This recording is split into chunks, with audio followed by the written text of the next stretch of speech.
How's everyone doing tonight? Welcome to Tonight in America. I am your host, Dontarius Jones. Welcome to tonight's show. We have an exciting one for you. Tonight, we are covering Trump and Putin.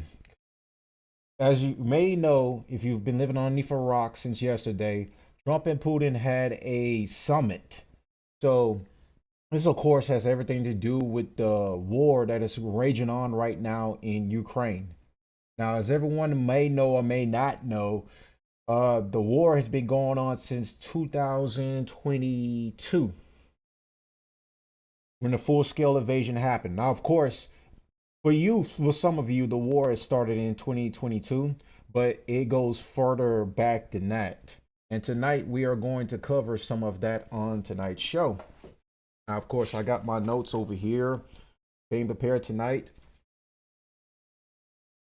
and I'm excited right now. So, before we get into it, I want to tell you to smash the like button, hit the comment section, let me know how you feel about tonight's show. Also, I want to tell you guys something.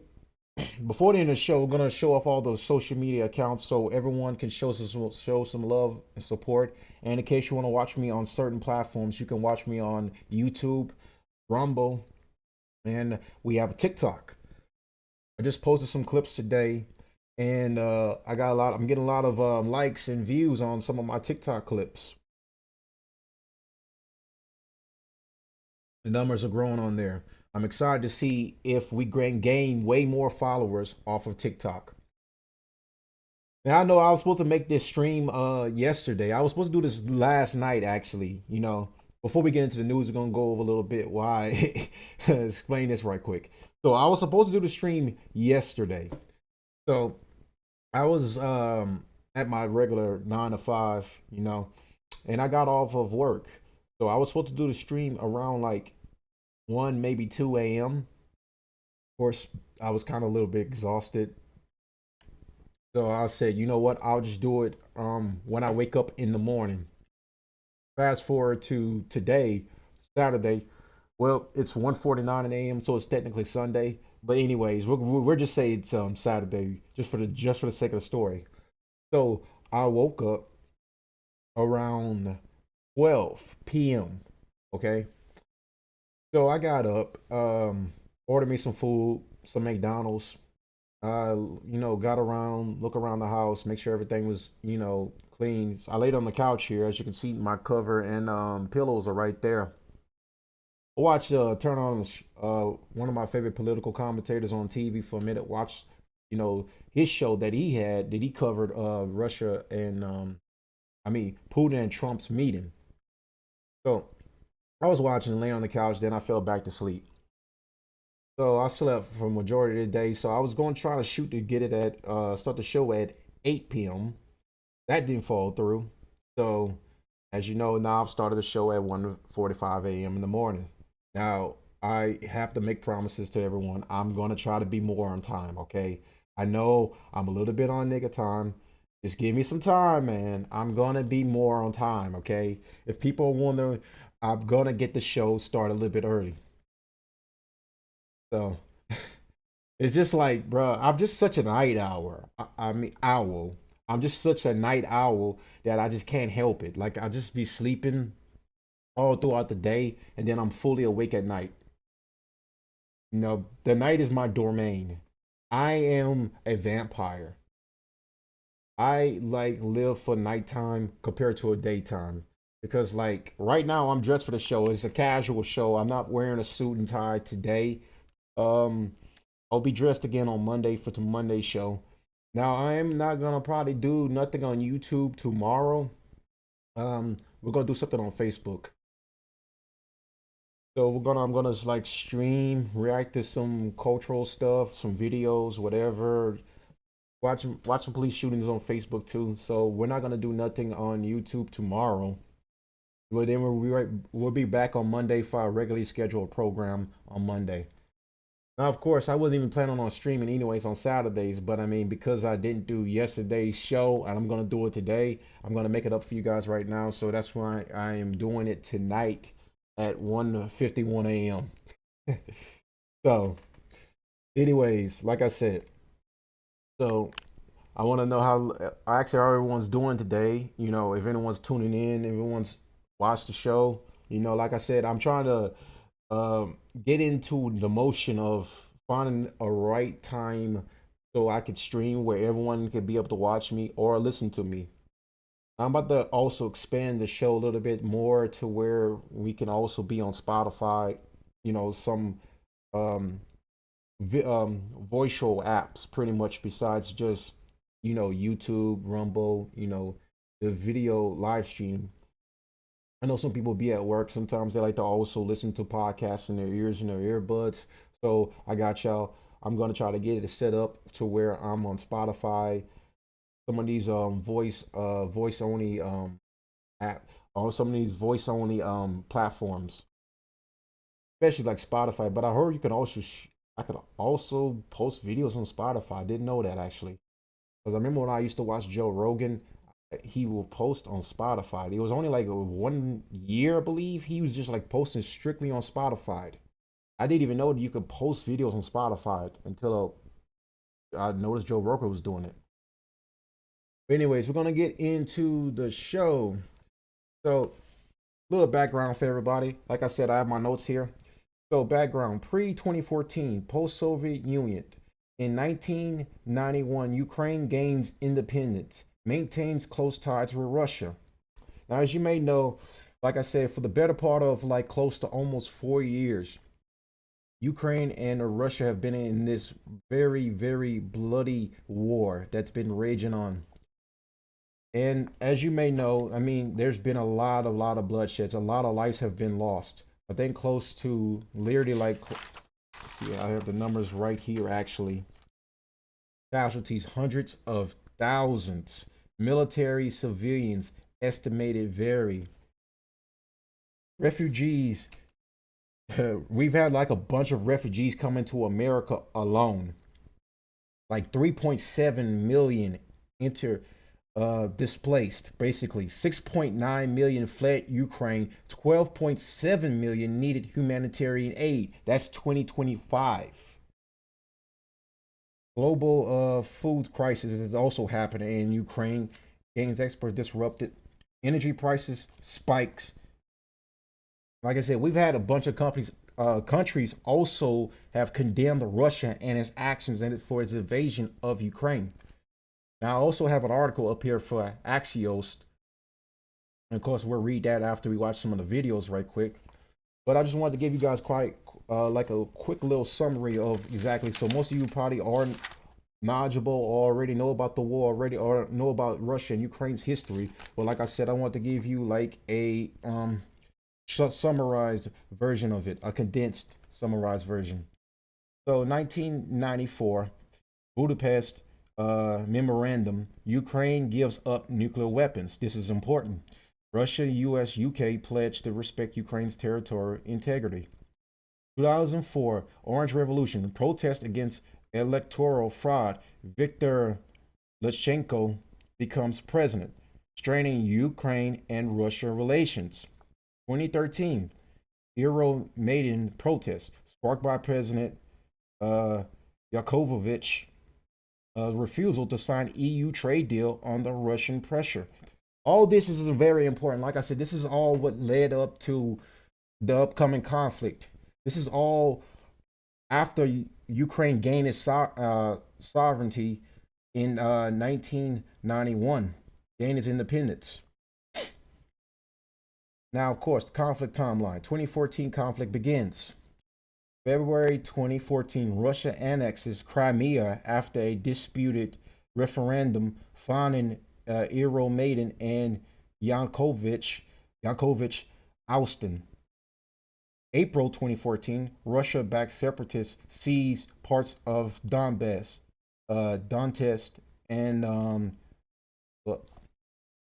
proclaiming DPR-LPR war in Donbass starts. Luhansk, Donetsk and Luhansk. I was trying to make it out because, like, damn, my handwriting is a little bit terrible. So Donetsk and Luhansk, Russian-backed separatists seized parts of this in 2014. So, as you know, like I said, go over a little bit over it so far. So, like I said, according to the history, like I said, we've had a lot of stuff that's happened so far that's led to this upcoming conflict coming to a head. Basically, this is all like post, like I said, post them getting their sovereignty in 1991. Bunch of protests happened. Ukraine gave up their nuclear weapons. Electoral fraud. You know, all this sparked by a bunch of corruption that's going on in Ukraine and a bunch of trade deals that wasn't signed in 2013. Interesting. All right, let's see where we're at. All right, so in a Minsk agreements, 2014 and 2015, ceasefire attempts fail. Conflict becomes static with regular skirmishes. Casualties over 14,000 killed in Donbass by 2022. Now, like I said, this is all of this is very important to know and understand. This is all reason why like this war is going on and why is it that Russia did invade Ukraine.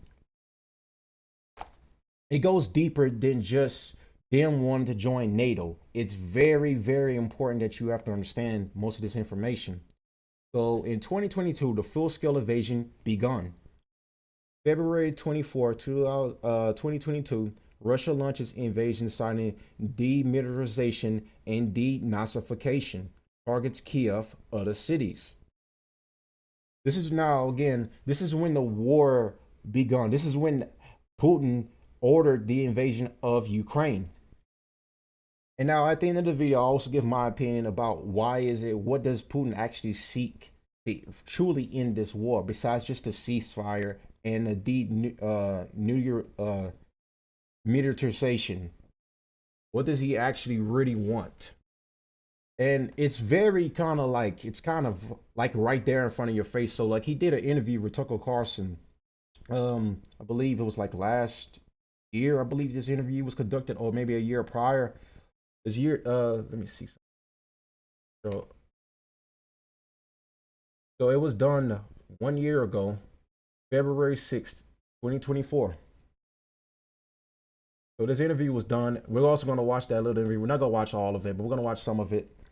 So we're about to switch to the video reaction portion, and then I'll read some of my notes later on. Because I took down a lot, honestly speaking. But I want to just guys give you like a little overview. So as you know, Putin came to the United States for the first time in like almost 3 years, I believe, 3 or 4 years. Since he's been to the United States under the Biden administration.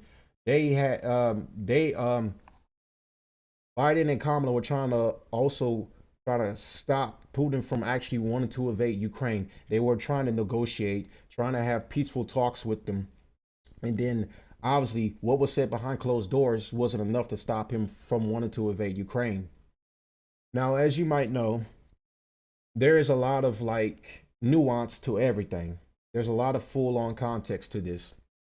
And I think it's very important that we have to look at it from both perspectives, from both sides, and understand why is it that this war is taking place. For Russia, it's more of we don't want NATO next to us. We don't want NATO invading our land, our land, and building weapons factories right next to Russia. We don't want them doing deals. We don't want none of this stuff going on right there next to Russia. And for Ukraine, it's more of becoming for Ukraine, it's more of one to become a strong sovereign nation. In order for that to become a very strong sovereign nation, they have to do dealings with the United States, the United Kingdom, all people, all the countries that are involved in NATO. In order to do that, they have to join forces with NATO. Obviously, that's the obvious thing, what I just said. But there's a caveat to it, because when Ukraine was granted its sovereignty in 1991, Russia had this one condition that was to never be broken. In order to gain your sovereignty, you can never join NATO. Obviously, it was broken and Ukraine feels like they could do whatever they want. So that led to the conflict taking place. And it led to, as you know, it led to Russia invading Ukraine. Now, as you know, like I said, it's important to understand both sides, of course, and to understand who's really right and wrong in this, and to understand who's truly the bad guy. And my ideology is in war, no one's really a good guy or a bad guy. That goes back to World War I, World War II, the Cold Wars, all the wars that happened in history. There's no such thing as a good or bad guy. It's war. There's no there is no good and evil. It's just who's going to win the propaganda war. And the way I look at it right now is, if I have to pick who should come out on top in this battle, I feel like this is Ukraine does belong to Russia. It's a Russian country.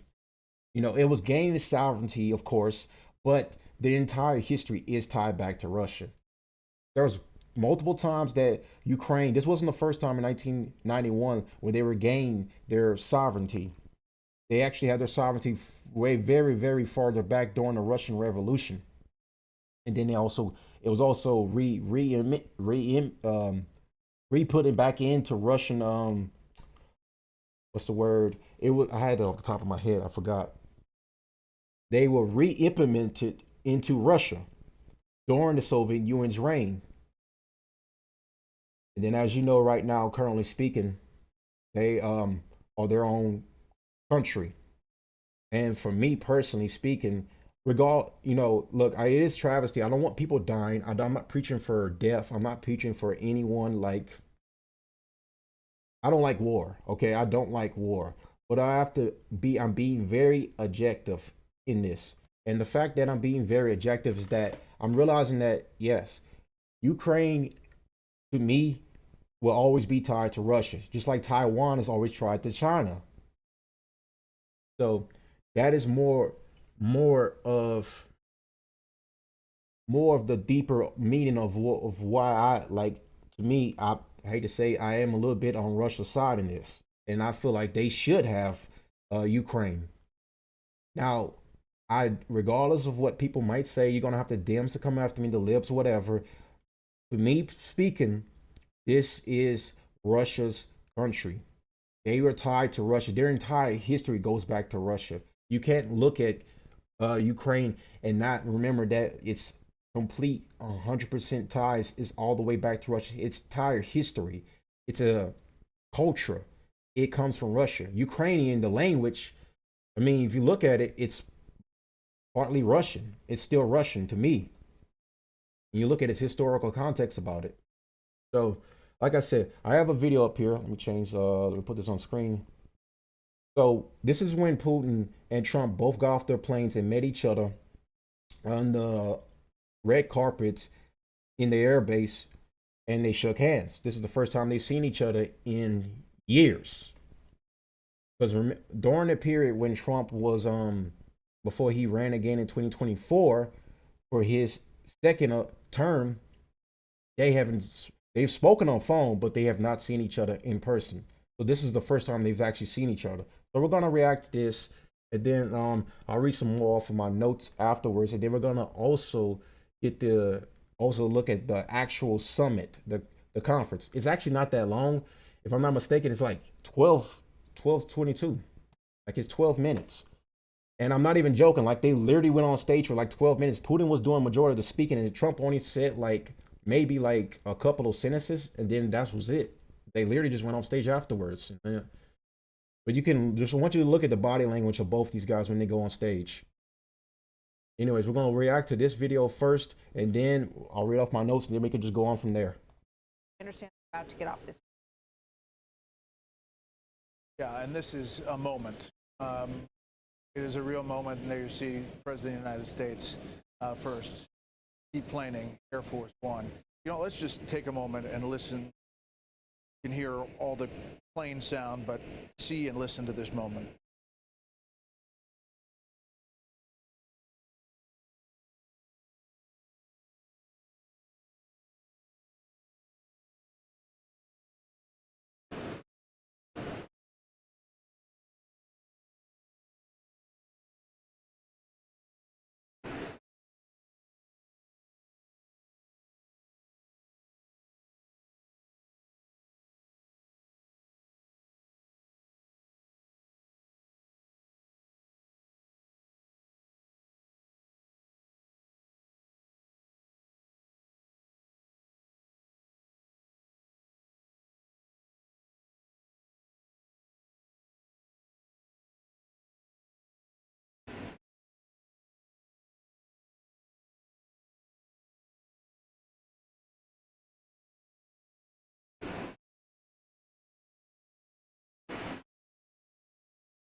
I want you guys to listen to this. It's very important. So the press are about to start shouting out some things to Mr. Putin.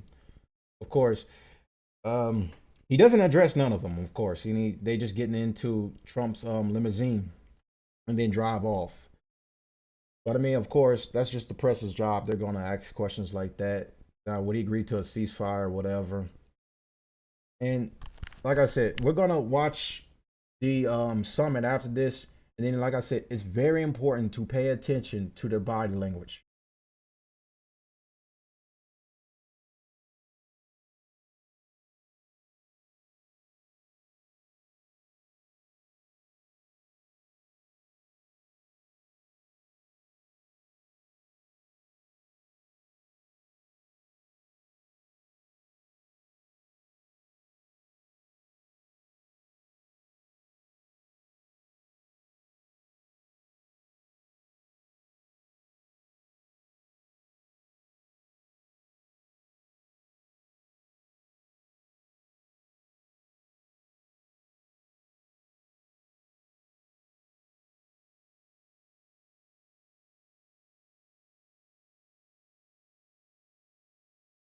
Turn my mic back on. Right. So, like I said, that was just them basically meeting each other. Then, as you know, the press is watching them shake hands. It was very. Let's go back. Let's examine this video a little bit. As you can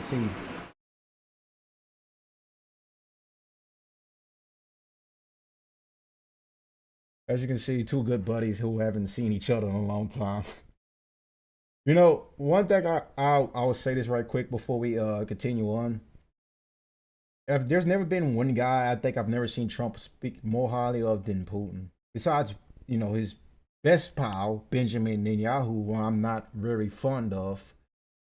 But when you look at this right now, and you realize like this is like basically there. What we're trying to achieve right now is we're trying to stop the bloodshed. We're trying to stop the bleeding. And as many people want and expect of Trump is can he stop this war, which has been raging on for well over 4 years? That's the most important part. And he's said it since day one on his election. Day one, since when I take office, I am going to get Russia and Ukraine to stop the fighting, and I'm going to get a ceasefire deal done. Now, of course, that didn't happen. And then, as you know, many people that are Trump butt lickers will always make the case. Oh well, it's much more context than that. It's very much more hard than that. They'll come up with all these excuses for why the war hasn't ended yet, instead of actually understanding about what is it that Putin really wants to be able to stop the war. That's the key thing. And in my opinion, if he does stop a temporary ceasefire, that just gives Ukraine more time to load back up on soldiers, load back up on ammunition and weaponry, and get more aid from us, which is insane to me. How much aid do we give Ukraine, and they're losing this fight? In my opinion, one thing I would say, the war should have been ended by now. It should have been over by now. And I agree with some of these critics about that criticize Putin and said that Putin said he would end this war within a year of him actually starting this war. And obviously he didn't do it because this war has dragged on for well over 4 years now, and it hasn't. It seems like it's not stopping anytime soon. As much as all you know, the powerful leaders in charge wanted to stop, Putin is very dead set on getting his goal accomplished.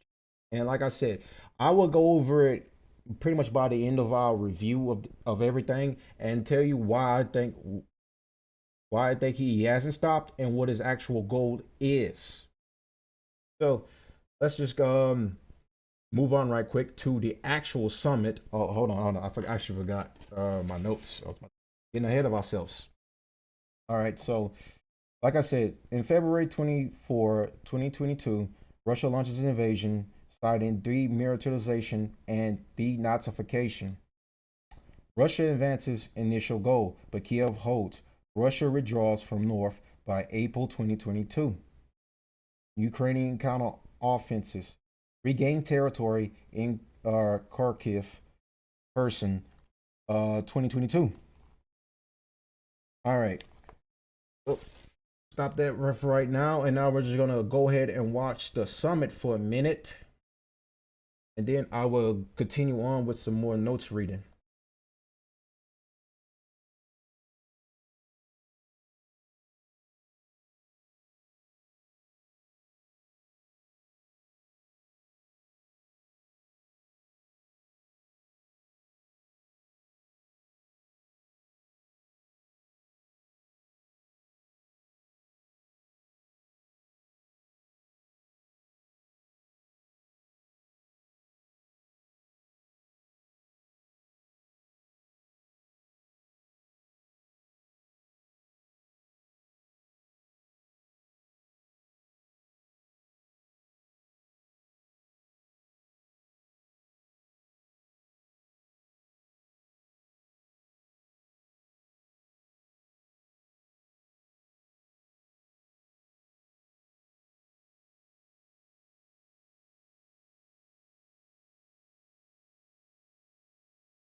This is one key thing, actually, my notes I actually wanted to say right quick. So, Russian annexations declares Donetsk, Luhansk, Kherson, and Zaporizhzhia,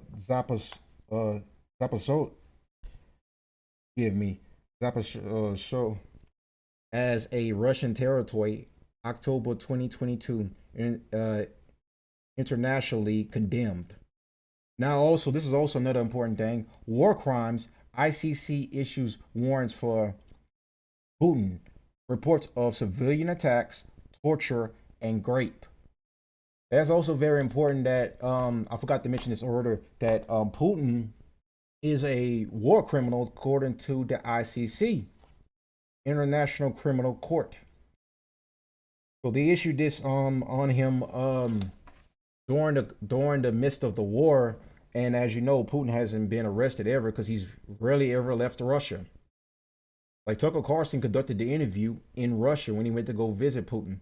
He also did an interview with the foreign ministry. We probably, if I have enough time, we'll probably react to that too. But like I said, the annexations of Donetsk, Luhansk, Kherson, and yeah. So there's the most important things right there. Let me see. And then we're going to get to the most recent one in 2023 to 2025, the ongoing conflict and how it's evolved. And there's some very key things I want you to pay attention to in some of these recent developments of the war. But that's some things I wanted to say right quick. I know. So let's get back into the video because Putin's about to go over like the historical. He also did this kind of similarly what he did in his interview with Tucker Carlson. He also went over a historical, basically like a history lesson about Ukraine and Russia's ties together. And then basically he's during this summit. I'm not gonna, I'll just go ahead and say it. He basically doesn't address it if he's gonna end the war right now or not. And that's what a lot of people want him to say and want him to address. Is he gonna end the war? When is he gonna end it? And like he said, he's open to doing this, but only if his goal is achieved. Like, what is that? I will go over that later. I was just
attempts to use some backroom dealings to conduct provocation.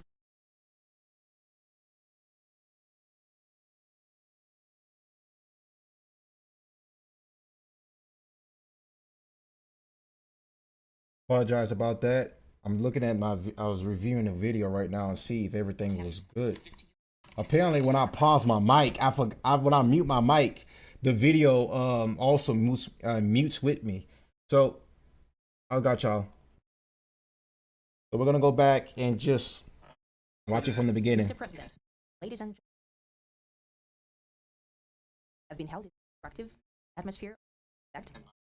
Very exotic, quite useful. I would like to thank my American counterpart. Travel out here, Alaska. It only makes sense that countries, though separated by the ocean, have close plane. Very good to and to see you.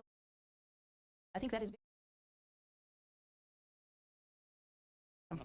kind words. Russian island, S island. Part. There was another one that was also annexed. I was trying to make out because like when I wrote this down, I was really tired when I was writing some of these notes down. Zaporizhia was also annexed. As I was reviewing some of my because like I was also like it was one of the following countries. Excuse me. So I'm all over the place right now.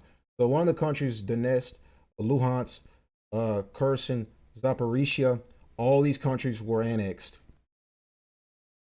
So I had like a hard time trying to read it because like when I was writing down my notes, I was kind of sleepy when I was doing this. It was like very late at night after already just researching so much of this stuff, and I was already just kind of sleepy.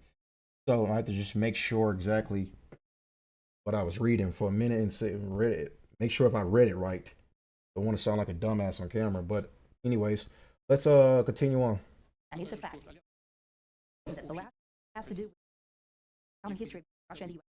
Positive events have to do with that territory, cultural heritage, Russian American, and a lot of Russian origin. Air bridge, other equipment under the land. There was over the emptiness of ice. However, pilots of close to the victim, they risked their. I was just in pilots.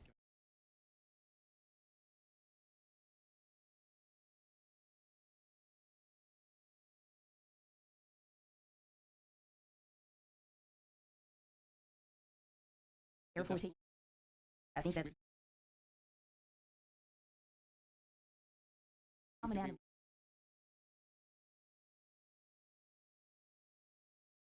I'm sure that fostering this new artist could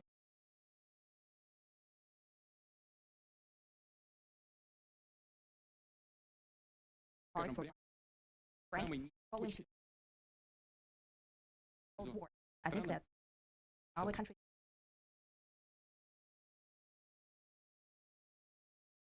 Confrontation and this as of state painstaking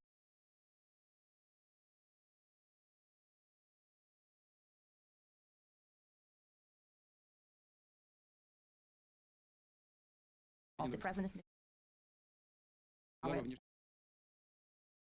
Kept in touch all the time. Administration. And his, as I've said, has to do with times how restricted happening and terrible.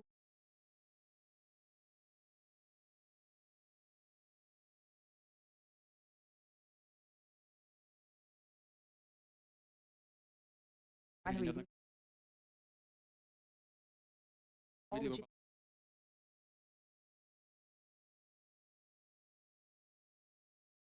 naturally, the security of Ukraine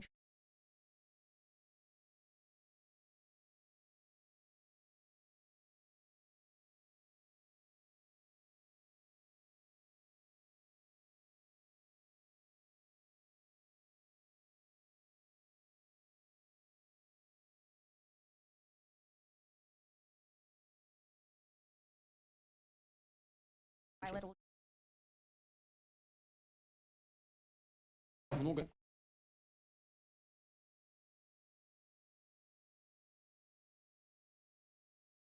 operation Act and Там operation Востоком Far East of в Russia. общем и Overall, нужно our стране country сотрудничать. operation Символически.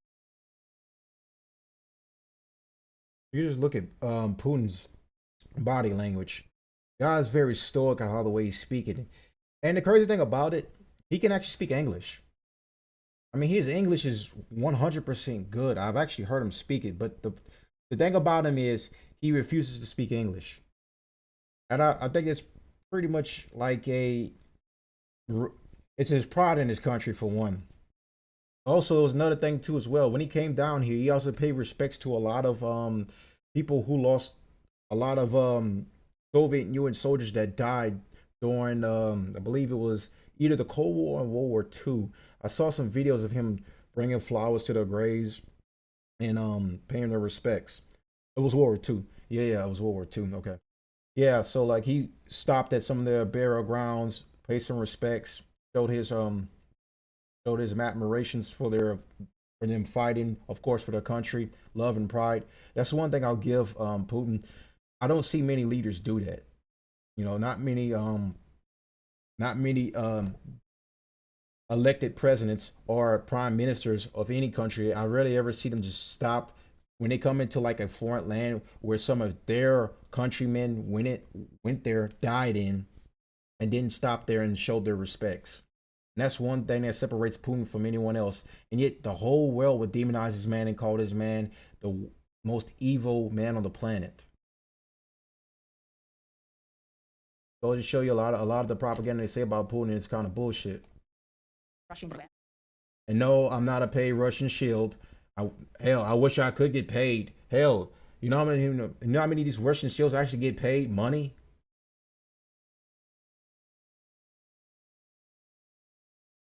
from yesterday. And I hope that I would like to thank our joint conversation oriented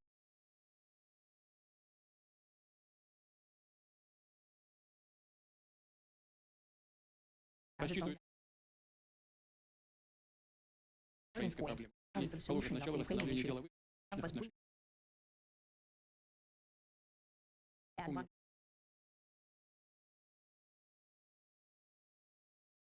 I tried to colleague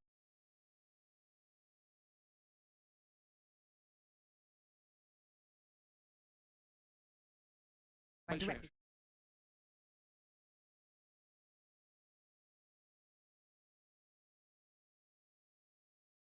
I can confirm.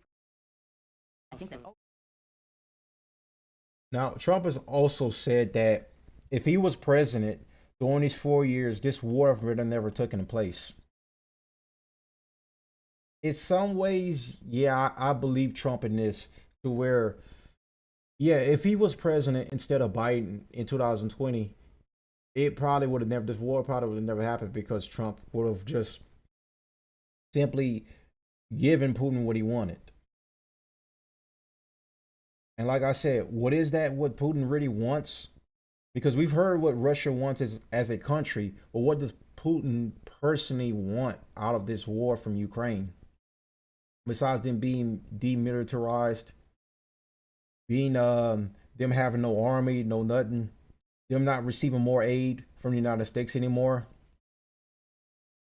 I'll just like I said, we'll save it for the end of the video. Let's just keep going. I've built Не every двигаться, дойти. and Ukraine. of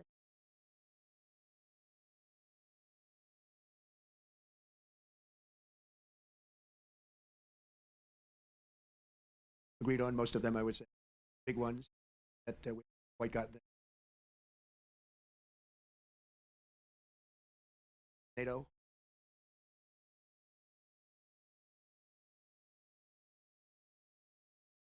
Ultimately, to them to Marco, Trump administration, some of our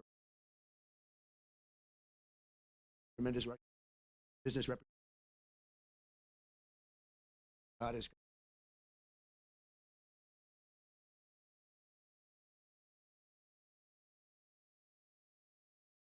today. I've had a fit. President Putin, Vladimir. Any tough meeting, good meetings, interfered with, tougher to deal with.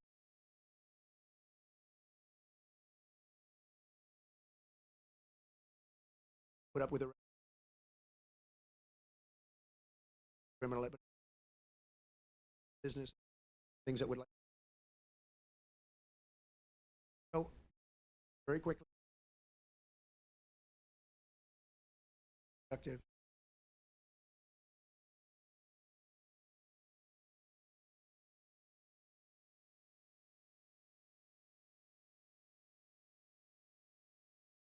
President Putin and his entire team.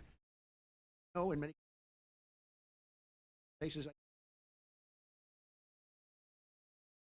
but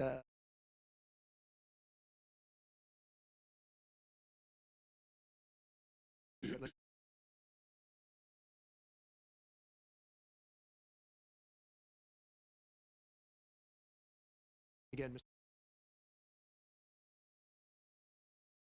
Thank you very much. I'll get a little deep on that one, but Oh man, yo, the fact that he actually said this, like, because I watched the whole thing live, and I remember when I was like, when he generally said, like, he says, well, next time, maybe next time we can actually get this done. He said, "Will, but in Moscow." Like, bro.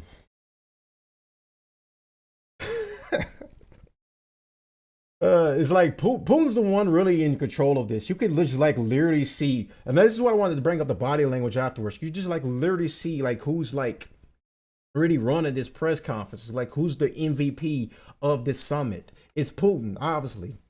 Look the way he's controlling it. Look the way he's talking. You know the way he's carrying himself. You know, don't get me wrong. Trump is Trump's still my goat. Minus the whole Zionist thing, but Trump in this summit didn't look nothing compared to how Putin looked. Putin was the one that was being very stoic in this whole interview. And as he said, next time we do this in Moscow. Basically just saying, hey, we're not meeting anywhere else besides Moscow. Not up for negotiation, buddy. That right there is just like, bro. possibly happen.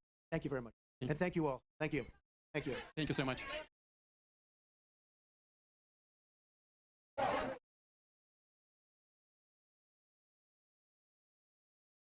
The fact that this was literally the entire summit.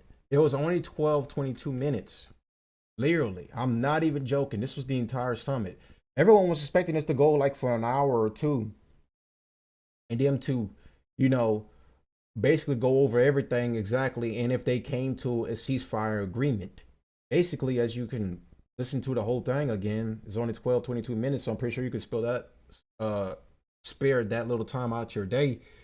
There was no ceasefire agreement ever talked about. There was none.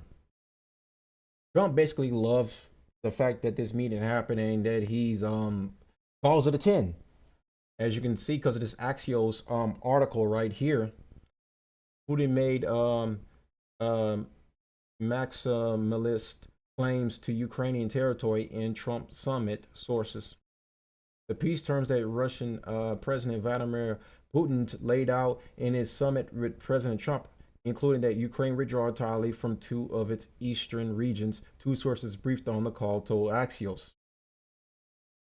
Now, that right there, that one line right there is so important because that's exactly what I was about to say. So let me go ahead and bring my face up for a moment. Here's my ugly mug.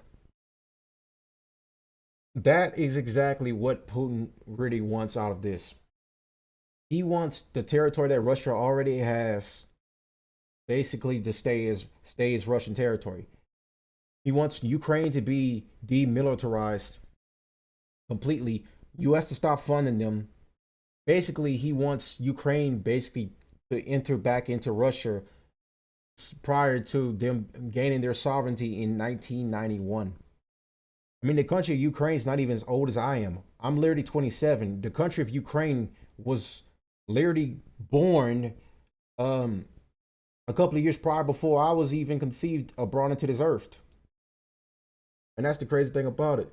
Basically, I feel like Putin's ultimate goal is to make Ukraine back into bring Ukraine back into Russian.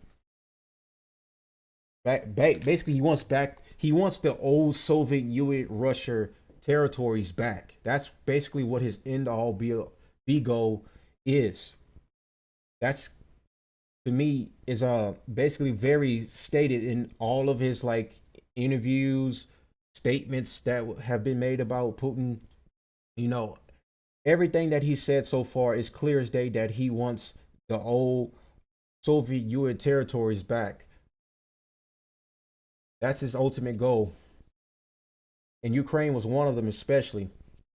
I mean, if people look at where Ukraine's at on the map, it's literally right there next door to Russia. That's why this war is it's very important from Putin's perspective. It's maybe not as viable as it is for us, for me personally speaking, because I mean, if you look at it, China is more of like the more viable and more important war than this one. This is more of Russia versus Russia, you know. And me, this is me, people basically denying Ukraine's existence, but just like Ukraine's really not even that old as a country. 1991, not that many years old. It's clearly, if I even have to say this, it's fairly still a new country. And its sovereignty, yeah, I understand that it was granted its sovereignty, but it was also made promises that they should have kept, but they didn't keep them. And instead, now the consequences have happened. So that's basically what we're dealing with right now when it comes to this conflict, is that Ukraine had a promise to keep and it didn't keep it. And now it's facing the consequences for it. United States also guaranteed, when it also went along with Ukraine's creation, that they would not be involved in any means necessary. But of course, you know, the CIA cannot help themselves in starting more wars. That's just basically what leads me. That's what basically what leads us to today during the conflict. You know, now we'll go talk about like the ongoing conflict stuff, like the stalemate in East and South fighting continues in the Donbass. Russia controls 20% of Ukraine. This is very important. You know, at one point during this war, Ukraine was said to have the advantage on Russia. Now that's clearly not the case anymore.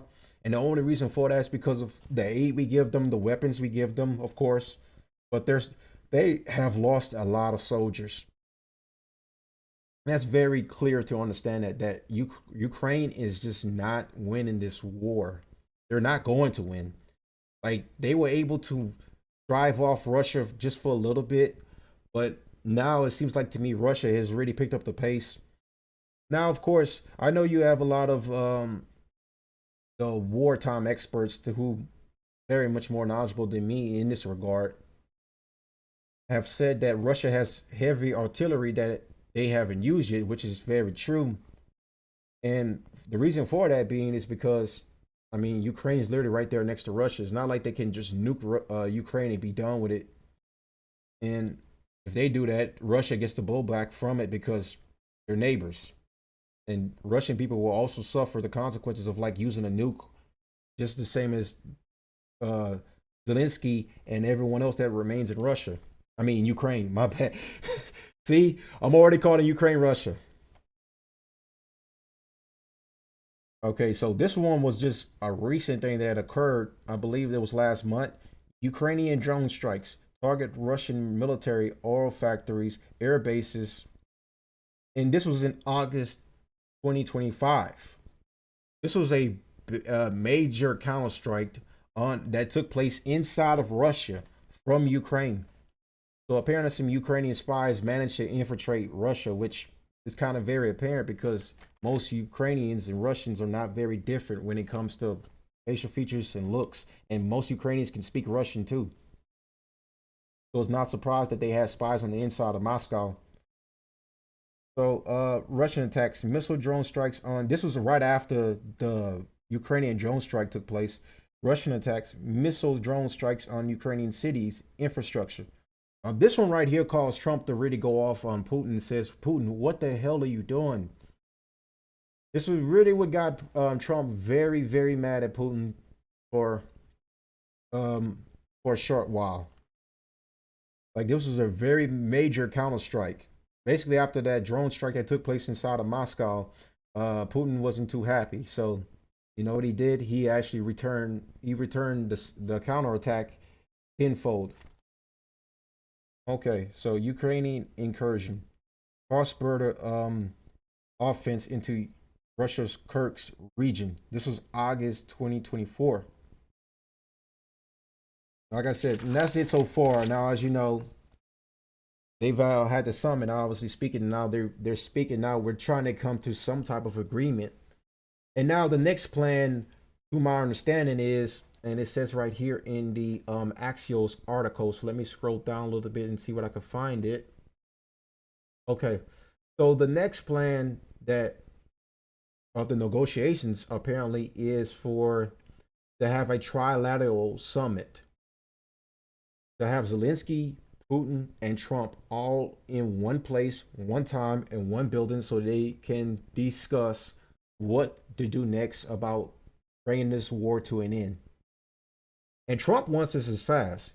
Trump told Zelensky and the other participants in the call that he wants to hold a trilateral summit fast, as early as August 22nd. Two sources told Axios Putin has not publicly committed to such a meeting. That's very key to also to keep in mind. Putin has not agreed to this trilateral summit just yet. He's more of like wants to focus on him and Trump doing the talks first, and then bring in Zelensky afterwards. Now, of course, if Putin changes his mind and he wants to do a meeting probably with Zelensky, he probably wants that meeting to be done in Moscow, of all places. Okay, so we're gonna move on to, we're gonna get CN's reaction to this. Of course, we're gonna go all the sides of the political spectrum and get everyone's reactions to this summit. Of course, like I said, the summit wasn't even that long. All right, so, and also I also got to actually bring up this key fact too. So many of the Ukrainian refugees that came to America are all in Alaska. That's even crazy to me. So this summit took place in basically in the state where all of the majority of the Ukrainian refugees are housed at. And that's even crazy to me that they actually decide to do it in Alaska. But it's also because there's a historical context about it, because Alaska used to be Russian territory before they sold it to the United States. Anyways, let's go ahead and get into this video from CNN. Caitlin, it's fascinating to see how it felt in the of President Trump trying to say things that I'm gonna step away from the computer right quick and let this video play, and I'll be right back. other leader might laugh at or smile at, and Vladimir Putin. You've been advisor. What do I think, but clearly, Trump didn't.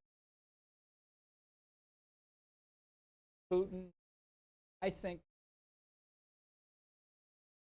always he has escaped, not facing a fire. Next meeting, Zelensky told in press conference, it's far from over. I'd say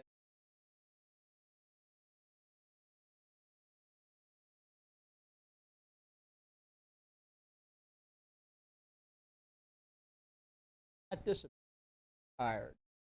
We'll have to reflect on what. Vladimir Putin said, I believe, return the page, not referring to name or to know what I was think last trip, but what That's what makes said we've turned the page back to cooperation. Russia, maybe in the Arctic there was cooperation. He said yes, Ukraine. You know how he would Ukraine. He has an opinion, and he talked about how they had the American president could. Maybe we could first have to end this war, and he didn't. Fantastic. So he went for a ceasefire. Nothing. Got a flyover, red carpet, a lot of hands, a lot of great statements. Got out of penalty box. Putin. Yeah, Putin got the threat of not issue. I think that's why he came here, was to avoid sanctions again and keep the economy, while it's rickety, afloat, and he's no political consequences back home. That. So I actually think, and that you Trump didn't. I actually think more significant as no sanctions, no economic, or going for. I sit here. We watch this. I know less today than I started. Jill Doherty, former Moscow bureau, fed Russian decade. Yeah, well, I mean, it doesn't change. He is talking. Seems to be. He's trying. It almost sounded that the of root is art. That's In his view, It is.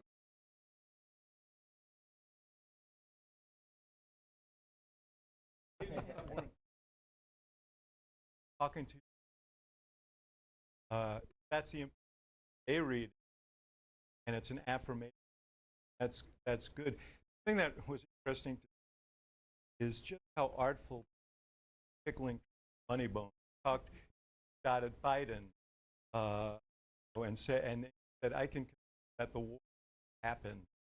Trump, there. That's like that music to Trump's ears. Could hear Trump sense that was. Now, I want to pause this right quick and bring this a key thing they said to light. Now, as you can see right here, hold on 1 second.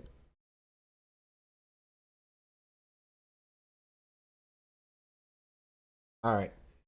So the amount of sanctions that are on Russia right now.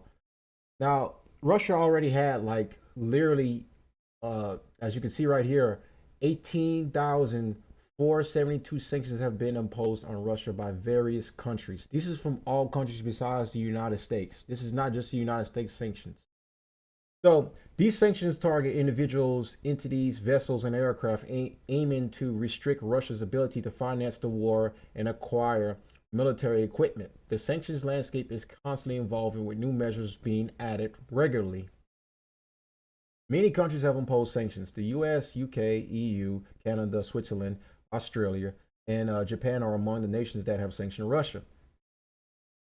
Now, this is, like I said, this is just mainly based off the war on Ukraine. This is basically what these sanctions are all come from, all stem from, basically.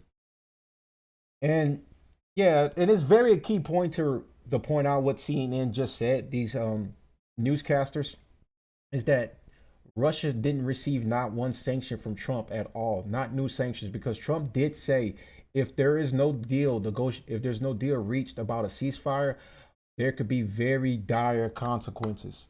And of course, there was none. So keep in point.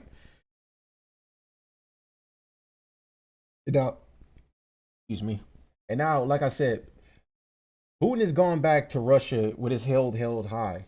Trump is going back to the White House apparently with his held high because, like he described this meeting behind closed doors before they had the summit live in front of everybody, was that it was a 10. It was a successful meeting, and that's for Trump, this is more of like a victory for him, as much as CNN says it's not a victory for him. But it looks like to me it's more of a victory for him because I feel like this is a step into the direction of ending the war the way that Putin wants to end it. This is not about having it Zelensky's way or Trump's way. It's more of his way. And they also did say that, we don't, Trump basically is going to the White House, going home not with a victory per se for him, but more for Putin because there was no new sanctions put on him, like he promised, like he did promise on the flight to the summit and to Alaska that there will be consequences to if there was no deal reached. And for me personally speaking, I think this is a victory for both. Because if this means that Trump is on a step to get to end this war, then that should be a great thing to look forward to.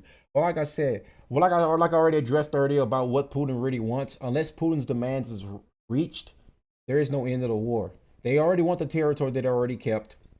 They want Ukraine to be demilitarized. They don't want U.S. intervention no more. Along with they don't want no more aid going to Ukraine. Ukraine can never join NATO. They want all this stuff and more. And that's the only way for this war to truly end. Now, let's continue on with the video. Landed well with him and started talking about Russia. Is what when we went to Moscow, 2000, talking to President Obama. So you're educated. I'm just apparatchik. Well, you saw some of the apparatchik. I'm just a country boy.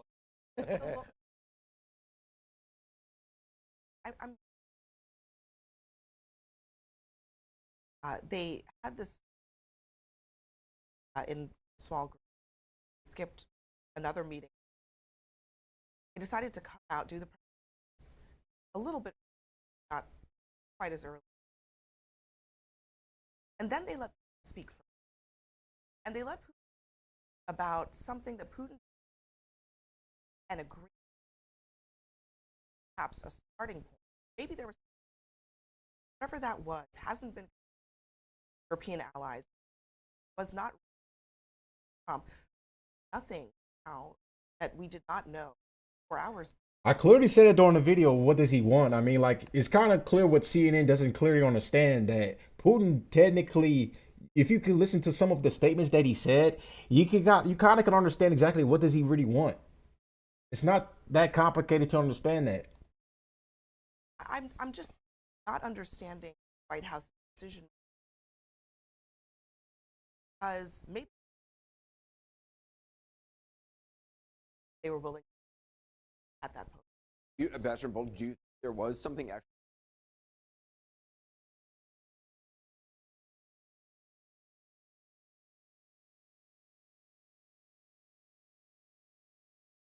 Just whatever they want. Hard under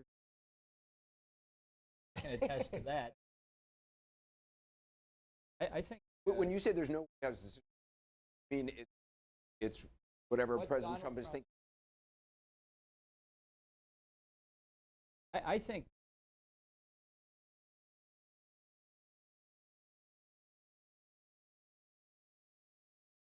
think in Europe and you. I want to check on Fred Plake. What kind of reaction, coverage getting there, Fred? Yeah, it's getting Walt Anderson, Russia.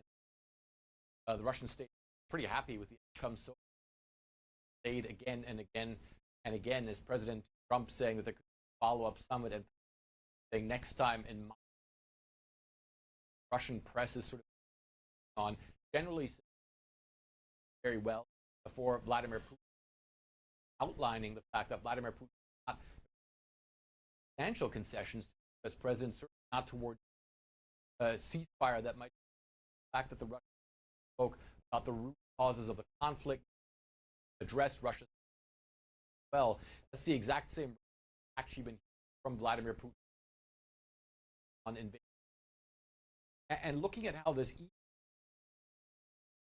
Russian official monitoring Anderson, talking about spokeswoman for the Russian force, that look, people have been saying for the last 3 years that Russia is isolated. Now they're seeing President Trump roll out the red carpet for the president on U.S. territory, then saying that the crazy about all Russians right now treat as outcome Vladimir Putin. Quite interesting. The Russian media actually did. Russian officials then came out of those Russian ambassadors to the talked about a very positive atmosphere.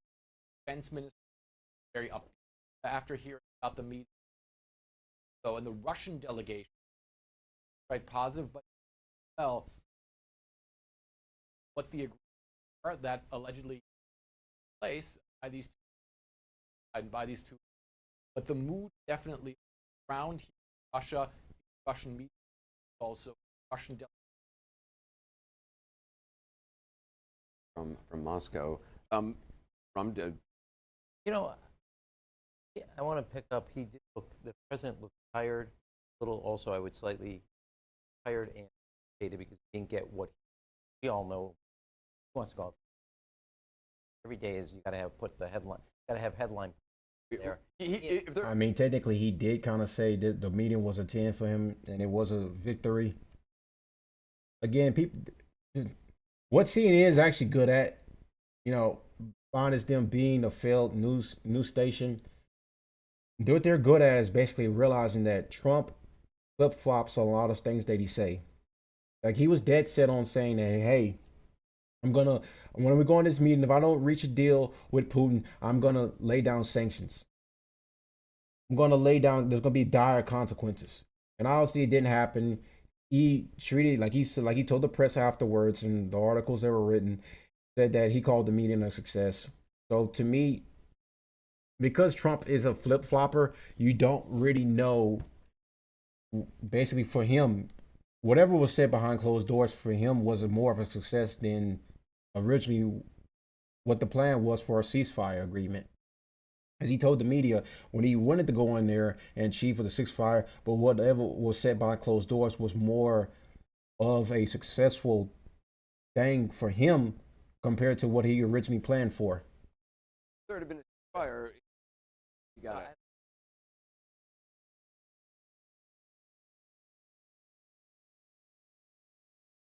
Was actually firmer red line.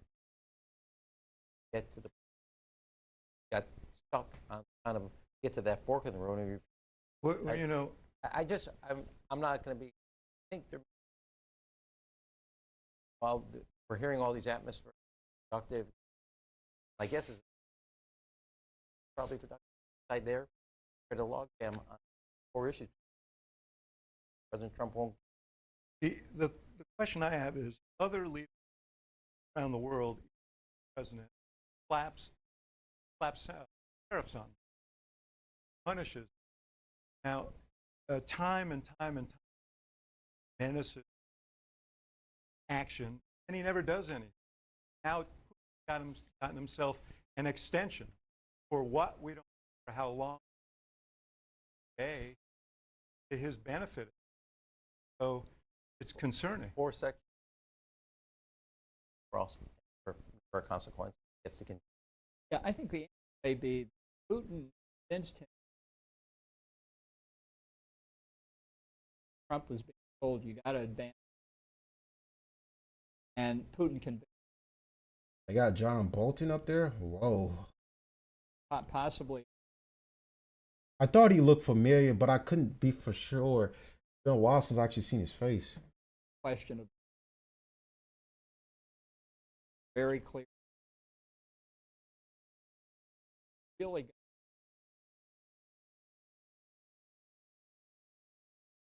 Putin has. All right. Anything else up here from CNN? See? The last time.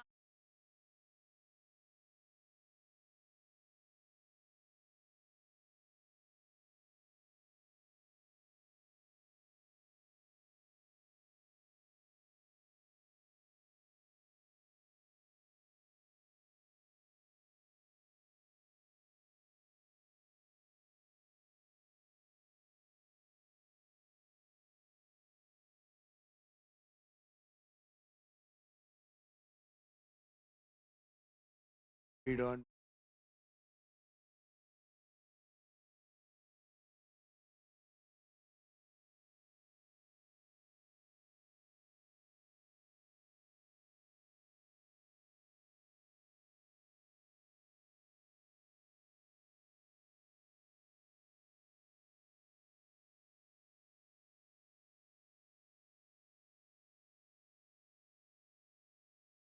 Markup in the Trump administration. Thank you very much. Great leader.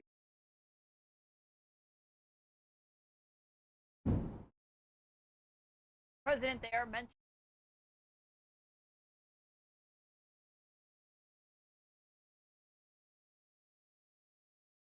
I'm not gonna lie, Trump really hates this woman because I think this woman has been around a lot of the press, a lot of the conferences and press, a lot of the press conferences that took place in the White House, and I know CNN sends her. Most likely, I think this is the same woman because Trump. Every time a CNN reporter speaks and is a woman, I believe this is that woman that he's that speaks. I don't know for 100% for sure, but every time I see like the press make comments about whenever they're in the White House with Trump, and Trump fires back at them with a very a small criticism or a small insult, you know, if I think this is that woman exactly. I know she she always does got something to say to Trump though, and Trump always got something to say right back to her. It's actually very funny to me when I see their interactions. What exactly?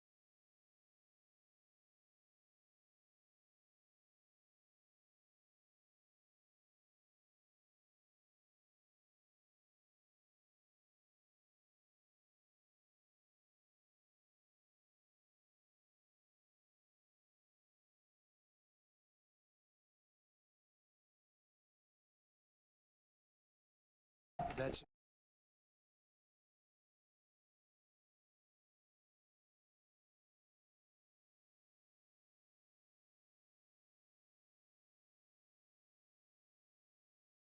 President making clear there.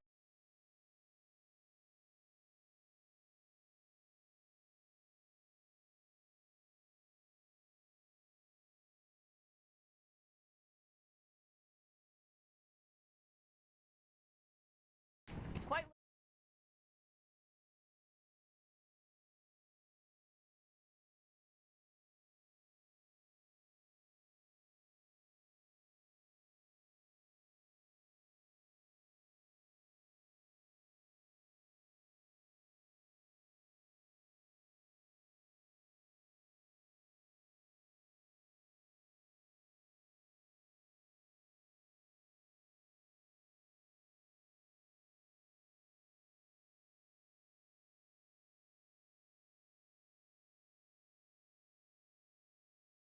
fairly happy. Getting it.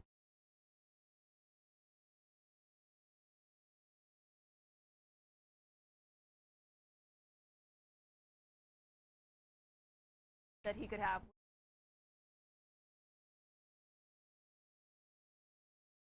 again, Mr. Very soon, probably.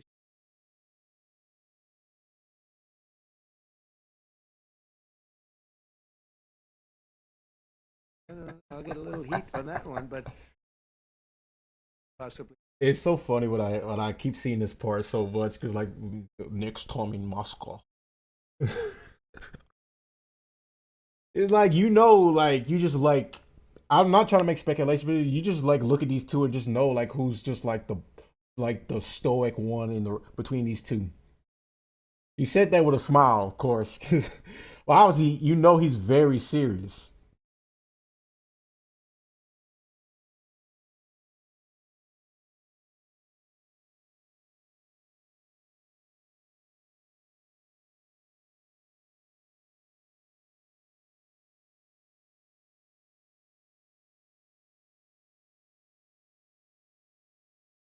I mean, that's a bit. And then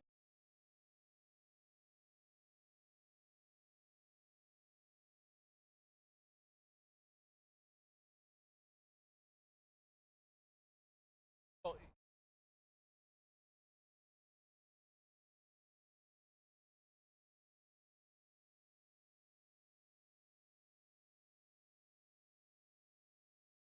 yes, but didn't get it in judges. Desperate onslaught, suffering these years, but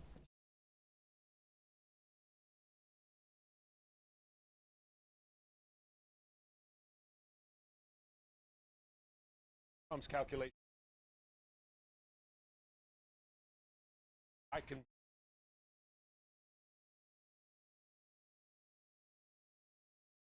comment prior to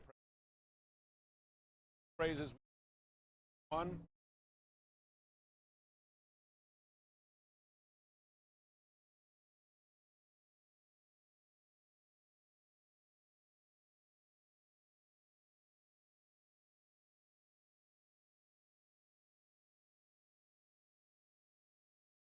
again, by his judgment, that is independent, westward.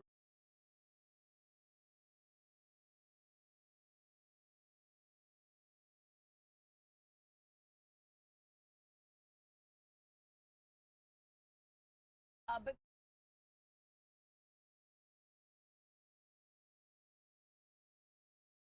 Exactly. Now, I will say that I heard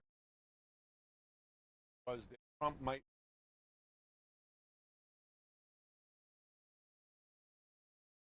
that didn't say president.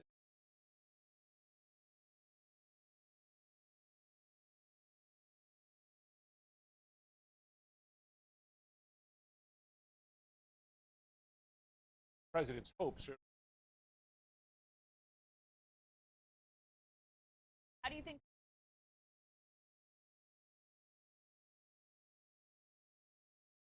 Well, I'm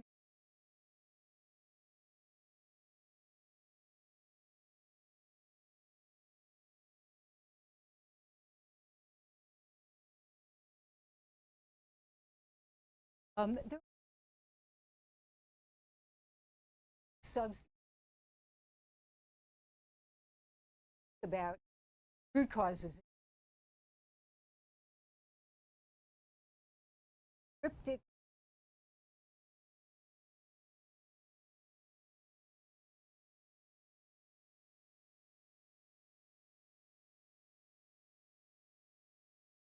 so there may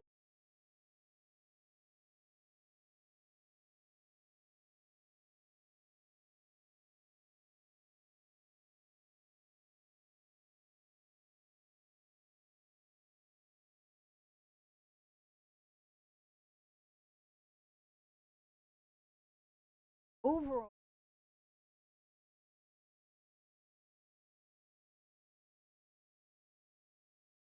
oh,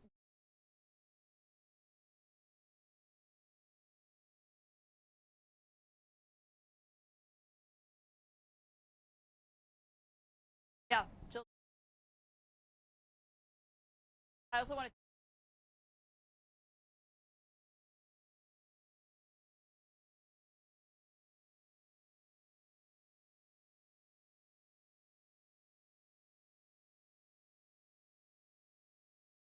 From this flight back to Washington.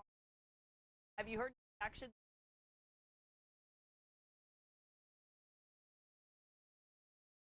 What I also forgot to mention real quick, and then we'll get back into the video.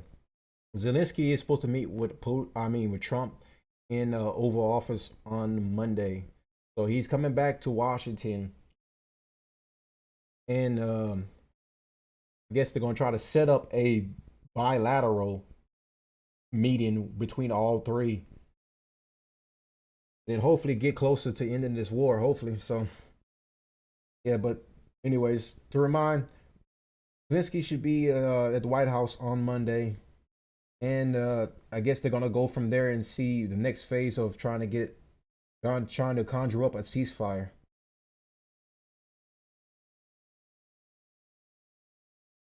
silent. I imagine that happen later. Important to remember element kind of idea that it's going to be how he feels about postures, gestures. Feels to me potentially like Putin may have suggested some sort of proposal that probably hear more detail about that tomorrow. That may also likely of progress France. But look, there's one big victory side of the made many Ukrainians in being given a red carpet side by the beat with. That's time. I can't stress how if Putin find himself a month or leave off, clearly had an impact on rang Putin ahead of those sanctions potentially coming in today, and then he agreed bilateral. Time is important day by day. That's the pace. Places you've never heard of. Slowly, the Russia potential change long. The next region, many felt was off, told by the Kremlin, voluntary. Well, we're here when a number of intense Russian. He may only need I give a quick shout out to Gritamon again. I want that sponsorship, please. Hook your guy up with a sponsorship. I promise. I love your drinks. They keep me focused, concentrated, energized. I feel like I can go fight a gorilla right now myself. I don't know if anyone's seen that. There was that trend that happened like what, 2 months ago, 3 months ago, where people were talking about 100 man versus one gorilla. In all honesty, I think the gorilla gonna win. Because people just think like human strength and gorilla strength are the same. Obviously, it's not. One man versus one gorilla is a completely mismatch as it can be, and then that gorilla obviously would smash and destroy any man. But like if you say 100 man instead of one, would that make a difference? And I feel like it wouldn't, because he would just ram through them like a battering ram, literally. Like he would just storm through all the humans and literally just smash all the 100 men. Even if it was leaving us like a bunch of like bodybuilding men, they would still lose to the gorilla. I don't know. Y'all can write down in the comment section and fight with each other about that. But let's get back to the video. wider. And he's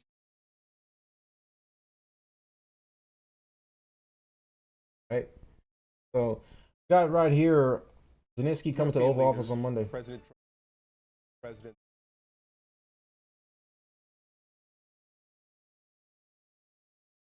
pressure.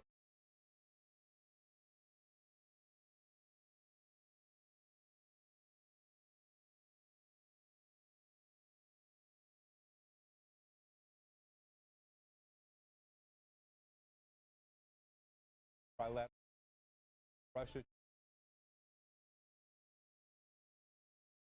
getting back to President details of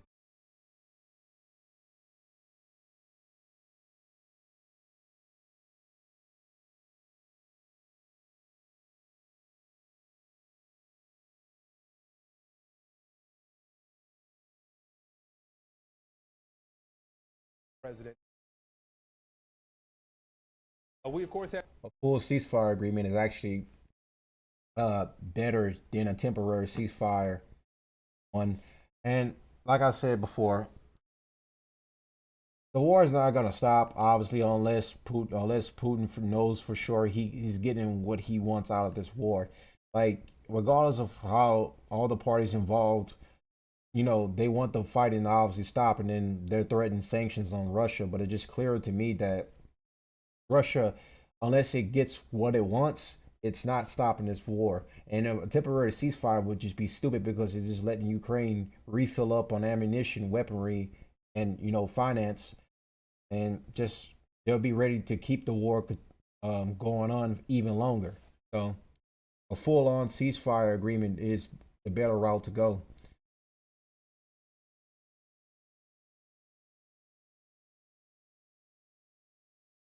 Peyton,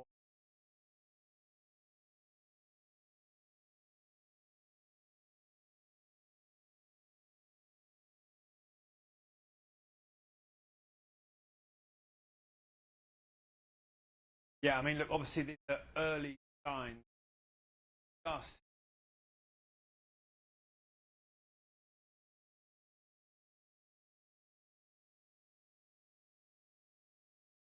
Happy me with now the security guarantee act as for Ukraine get involved in a deal that may have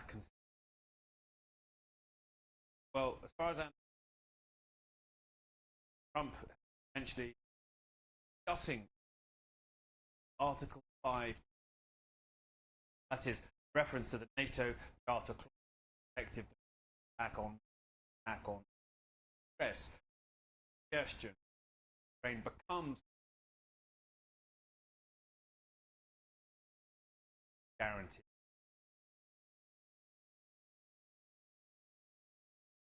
Ukraine might benefit. French President Emmanuel Macron gone on willingness to contribute guarantee from the have heard Trump references to guarantee. It's the phrase one of the point out that trust had security guarantee. I think it's a positive thing, essentially. You have to wait. Has to be swallowed. And two things clearly problematic. First, it seems now to have dropped about the most Zelensky going to be permanent, essentially. That was not. Also allow Ukraine to refill up on weapons. Just hours ago. Now Trump's so close to everyone. Last, paraphrase, better. That's a win. Advancing. Yes, potentially. Ukraine. All right, next we're about to react to the Tucker Carlson interview that he did with Putin 1 year ago. After this one, like I said, I remind everyone to like the video. Comment in the comment section. Let me know what you like about the show and what can I improve on, or just show some love, whatever. We're also about to show how anyone who wants to support the show, you can about to have multiple ways you can do that. PayPal, Cash App, GoFundMe. But anyways, all serious notes, I'm about to reveal it. Next stream, I will reveal how people can donate into the show before I get my YouTube monetization. You know, let's get those numbers up and hopefully we can draw in more people. Serious, lasting. Second downside. Meeting in Alaska not show Vladimir. He was still pretty mad, still saying Bass troops are currently fighting. Allow them to better. During that time, to clearly showed no public give concessions. Trump probably rattled. And even said an interview. So it's been not ideal. Alaska, the issue now, meeting on Monday. Pressure is on. Go along with. That's the. Nick, let me follow up.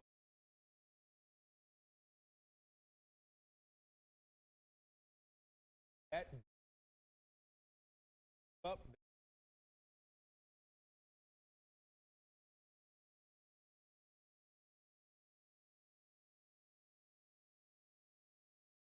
No. Has in his plan that he, and then have the remainder held by guarantee. That's clearly under discussion. I game. Repeat. President. No. Politically toxic here. It would be practically possible to turn around to a thriving town like Kramatorsk. Everyone out. So I think that's challenge territory without even is, but that may be. Yeah, as we know, this is changing by day.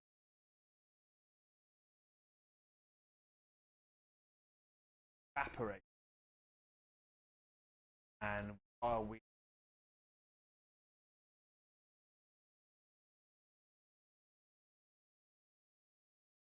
not the worst. Putin and Trump didn't come up kind of night. Had to accept guarantee very much, but there's clearly Ukraine may get. Nick Payton Walls for us. Nick, thank you.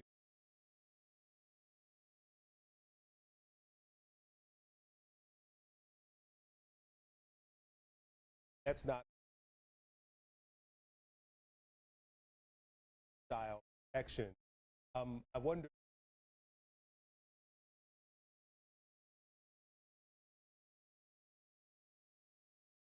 President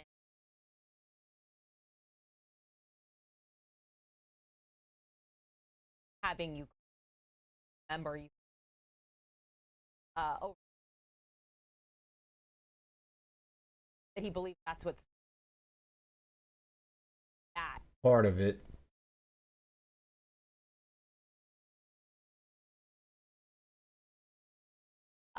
Potentially that this help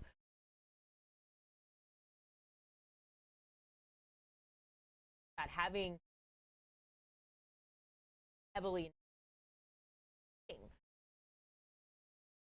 thing we have not often that and say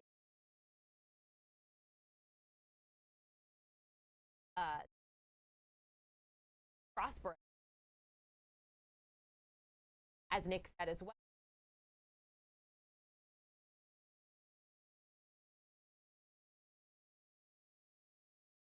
President Putin and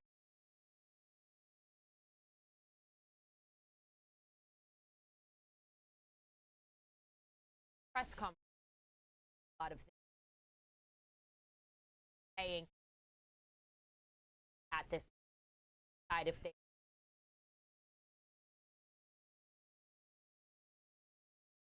At the White House, we'll see.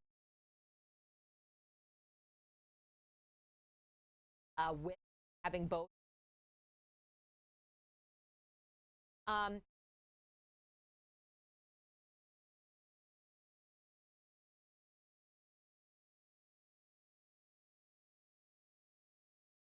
Are yesterday, however,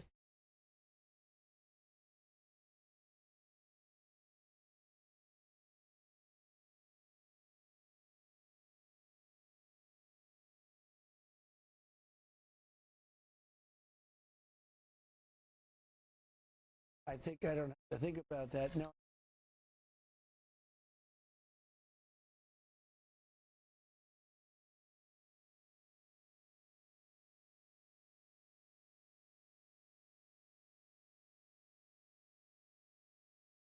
By a few.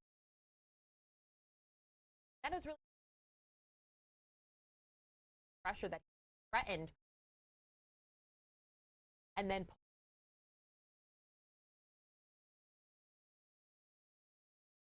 question as well.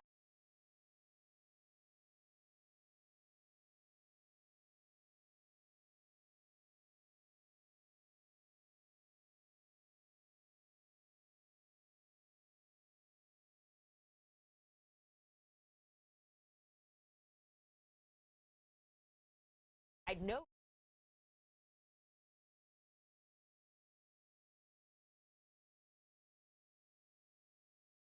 it had been that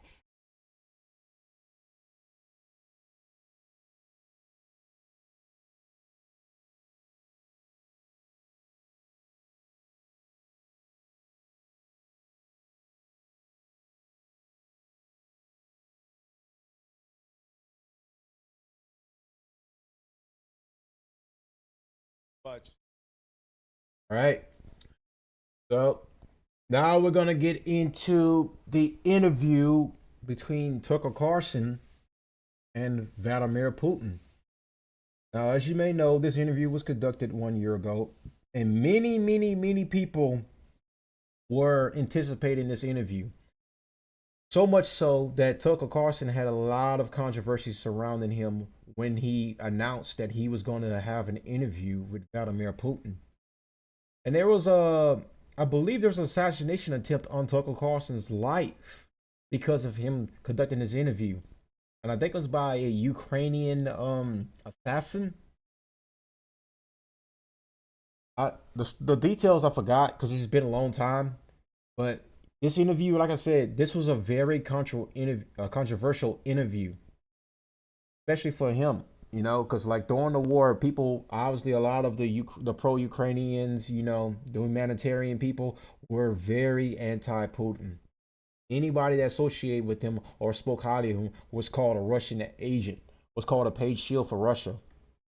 So much so that it was discovered, like, I think 2 years back, or maybe a year ago too, as well. Tenet Media was found out that they had accepted money from Russia. So much so that the head of Tenet Media, Lauren Shin, and her husband disappeared from social media altogether. There was other people that was implemented into this big scandal too. Tim Pool, and everyone that worked for him, of course. Lauren Southern, and among others, I believe. I have to refresh myself. That'll probably be a topic discussed for another day. But let's go ahead and jump into this interview right now. Russia got February 6th behind us, Kremlin.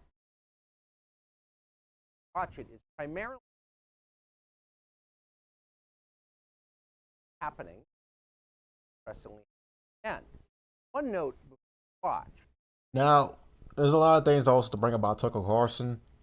You know, is he like a pro-Russian guy? And there's some speculation about him being pro-Russia. And for the most part, there is a lot of arguments in a lot of cases that is the case. But I mean, of course, he comes from a background of intelligence. His father was in the CIA. He wanted to be in the CIA. Well, of course, he didn't do it. Well, he wasn't accepted. And then he went into the world of broadcasting. His father ran this propaganda news network for the CIA. I have to look up the name of it for a minute because I just remember what it was off the top of my head, but I forgot. But Tucker Carlson's entire life is attached to intelligence. Like, he comes from that life. Like, the guy that overthrew Mossadegh lived down the street next to Tucker Carlson and his, father, his family. And he talks about that too. It was in an interview with Sean Ryan, who's also another CIA guy, CIA agent. It's very Very funny how these guys go from being intelligence to being podcasters now. We got a lot of these. Excuse me. We got a lot of these former CIA guys jumping into the world of broadcasting. Question. Threat and image shocked us. Putin went on for a very long time, half an hour. Russia going. Honestly, thought filibustering and interrupted him. Interruption. But we concluded in the end, worth not a filibuster. Time limit. Hours. Instead, what you're about to see us here. Russia has Ukraine. That light. That.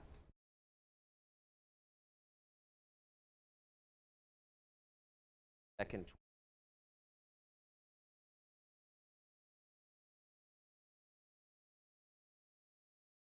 Acting.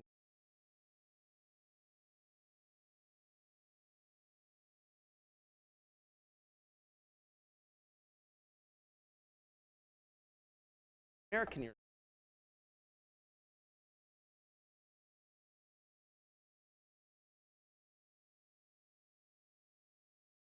I remember during this period when this interview dropped, everyone was like so much glazing Putin, like because Joe Biden still was in office at this moment when this interview came out, and people said, look at look, and they were doing like a comparison between the two leaders.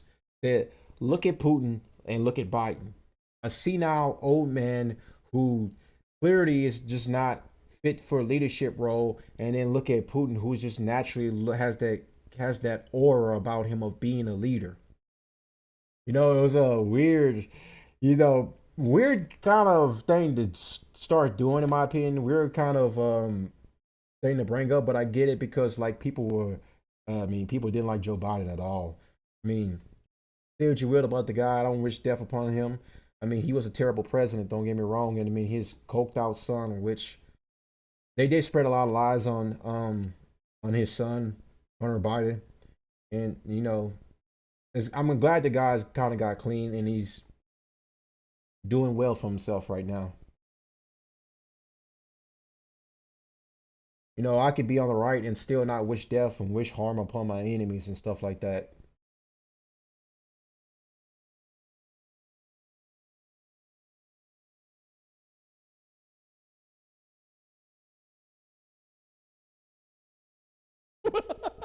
Here's the quote.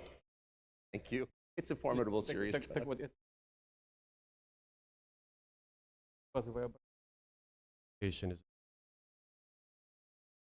Yes. take only.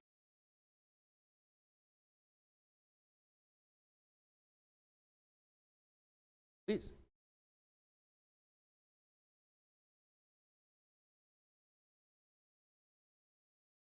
Where did you? Since they start gathering, is considered of the establishment.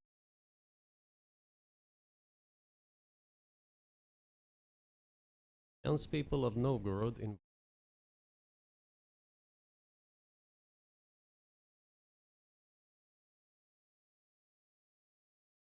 (1862) anniversary,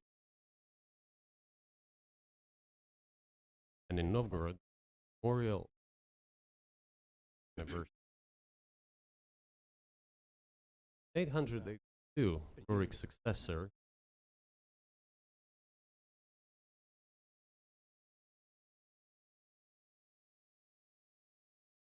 because Rurik had died by that time, came to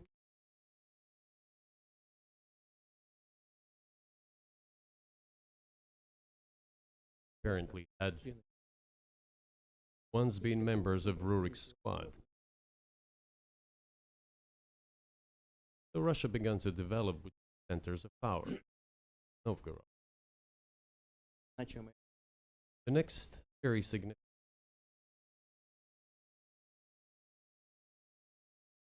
this was the baptism.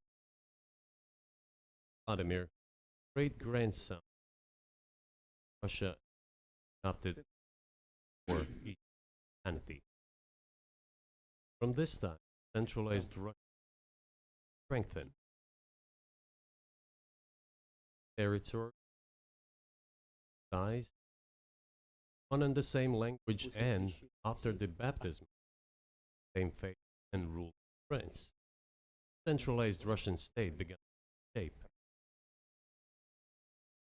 Middle Ages, Yaroslav Wise order of succession to the throne. But after he passed, it became complicated.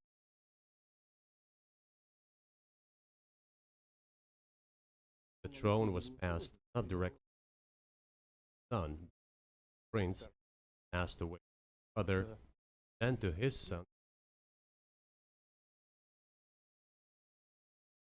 led to the nation end of Rus state.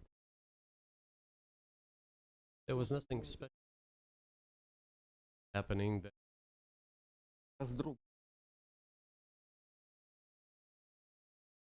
but the fragmented Russian state became great higher. Now, like I said, it's important to really listen to what he's saying. Now, like I said, he's given like a historical context about the history about Ukraine and Russia. Like he's basically giving you like a history lesson. That's basically what this interview turned into for him. And it's very important to listen to what he's saying. For the most part, I understand about he's giving you a reason about the history between Ukraine and Russia. And I thought it was very well. Of course, it's 2 hours and stuff. This is basically what the interview came down to. Is basically him speaking about the history between Ukraine and Russia. And he also threw a jab at Tucker Carlson during this interview too, as well. Successors, Batuhan came. Southern part, Kiev, some other cities. Northern cities preserved some of the sovereignty. They had to pay tribute to the horde, but managed to preserve some.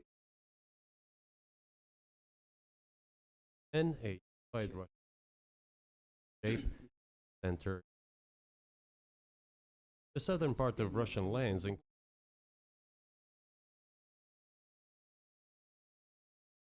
magnet centered.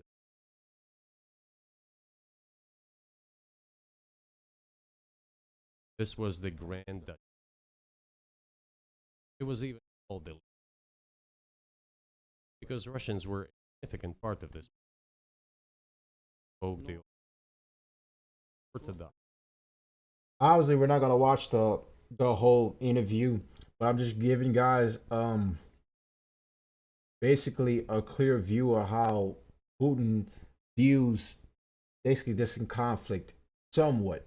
This is giving you like somewhat of like a skewed view of how like he views how this conflict, what the significance of this conflict means to him. Him giving this history lesson is very important. But then there was a unification, the union of the Kingdom of Lithuania, the Kingdom of Poland. Their union signed, this time already in the religious sphere. Priests coordinated the Pope. Thus, the lands became part of the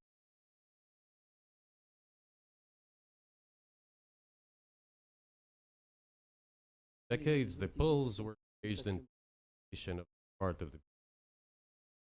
They introduced their language, French, the idea population, not exactly Russians, but because they lived on the fringe, or Ukrainians.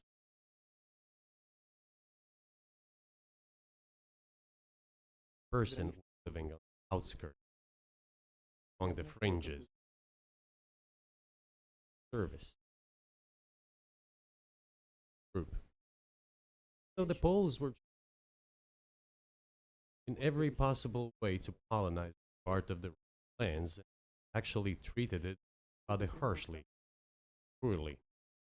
All that led struggle for wrote later will be commissioned. Tell us what track of where Polish. 13th.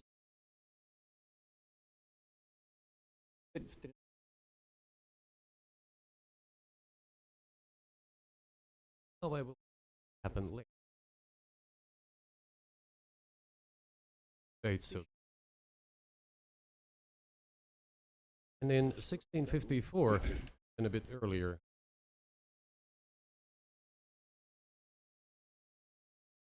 were in control of the authority part of the pressed Warsaw, demanding send them to origin and or faith. Warsaw did not answer them, and in fact rejected their demands. They turned to Moscow. Moscow way. So that you don't think that I'm inventing things.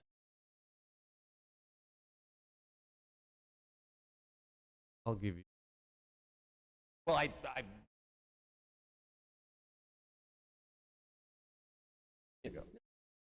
Still, our document. Putin already came prepared for the interview and says, "Hey, look, if you want fact checking, I already have the facts already with me." Here's the letter.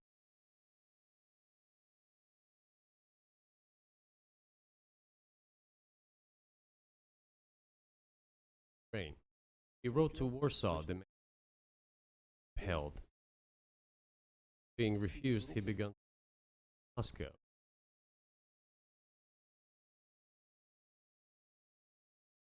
There are copies of these documents.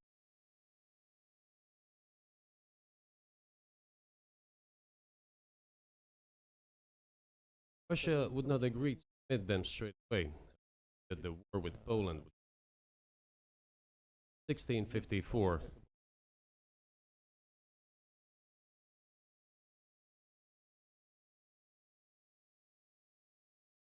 The representative decided to include a part of the old lands kingdom. Affected war with Poland lasted 13 years and then concluded. And 32 years later, I think, Poland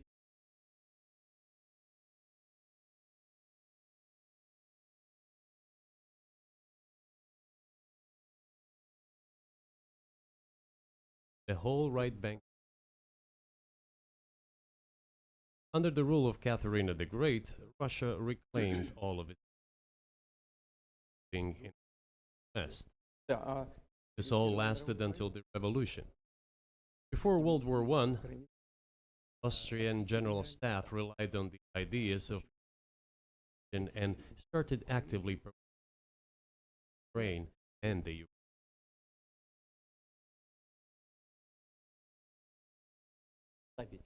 Their motive was obvious. Just before one wanted to weaken potential themselves, which emerged in Poland. People residing were allegedly not really Russians, rather belonged to a special group, against being propagated staff. Far back as the 19th century, theorists, Ukrainian independence, all those, however, range Russia.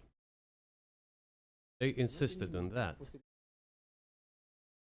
after the 1917 revolution. The Bolsheviks sought to restore the statehood. Civil war began. At some point, I think I will cover the 1917 Russian Revolution in detail and go over the significance of that and how it truly like was a major impact for Russia.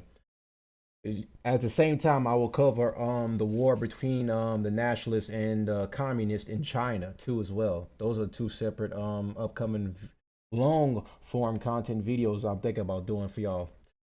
But let's get back to the video. The hostilities with Poland.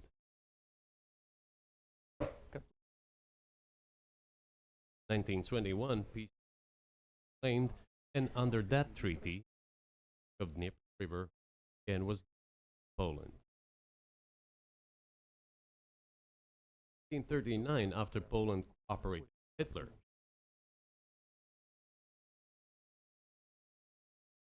Hitler offered Poland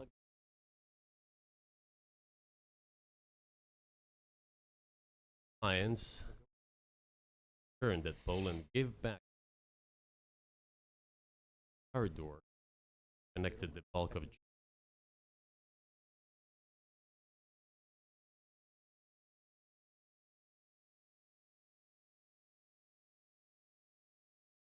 after World War I. This transferred to Poland instead of Danzig, city of Dansk. Hitler asked them to still they collaborated.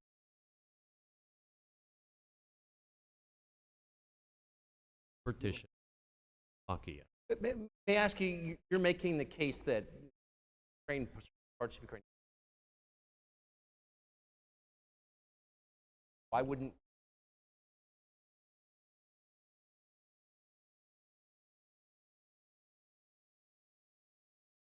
why did you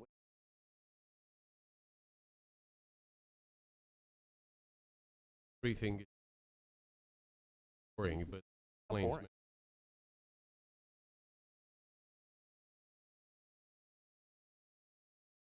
So gratified. So, before World War II, Poland collaborated with Hitler, and although it did not yield to Hitler's demands, still participated in the partitioning of Czechoslovakia. Hitler, as the Poles had not given the Danzig corridor to Germany, went too far. Czechoslovakia was given to Hitler and the Germans too as well. Hitler to start World War II by attacking them. Why was it? I know Putin had brought it up in his interview, but I just want to give out a clear reminder too. Poland against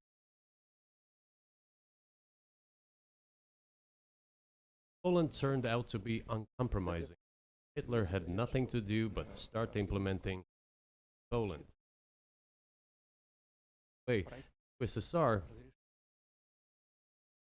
behaved very honestly. Asked Poland permission to transit Polish territory. But the then Polish ministers, if the plans flew Poland, they paid down.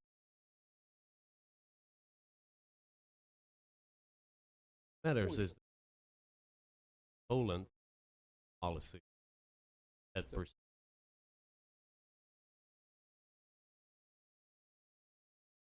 part of the Ukraine be given. Thus, Russia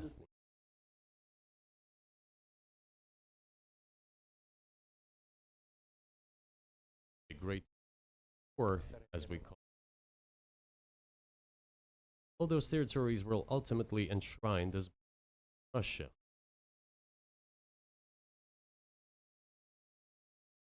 Poland received, apparently in compensation, German.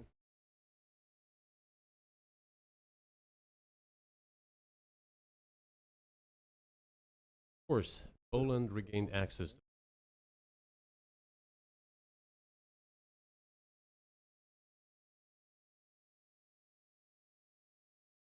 this was how this developed.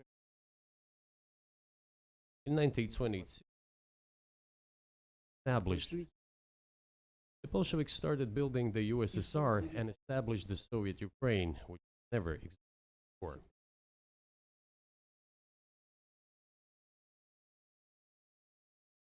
insisted that those republics be included. Shout out to Stalin. Realest motherfucker them all. Autonomous entity. Definitely not gonna beat those Russian asset allegations. Some inexplicable reason, Lenin, founder, insisted that title to withdraw from the USSR. And again, for some unknown reasons, public Ukraine, some of the land, even though those lands had never been called Ukraine, and yet part of those lands included the Black Sea region, was great, which had no historical connection ever. Even if we go as far back as 54, when these lands returned to Russian Empire, territory was modern Ukraine, no black, complete. Exactly. Well, I'm just, you obviously have encyclopedic knowledge. Why didn't you?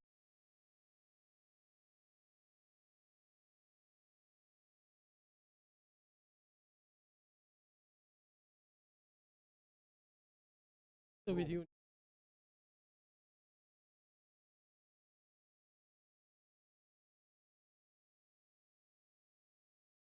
At some point, Russia received, of course, called in Russia over a matter. Matters is that Lenin, founder of, established Ukraine that way. Decades.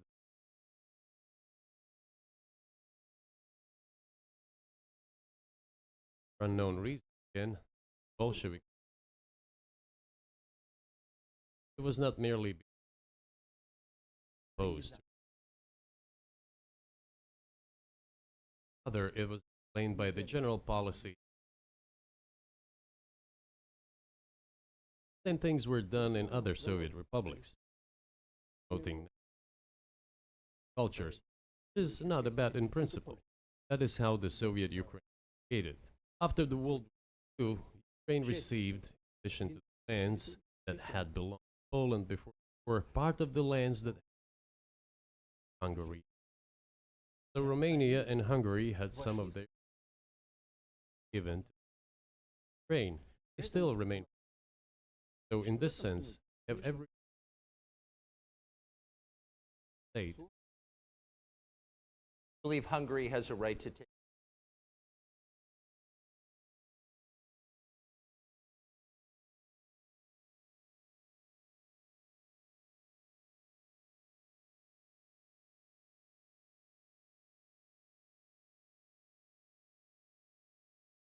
But given Stalin's time, so-called Stalin regime saw numerous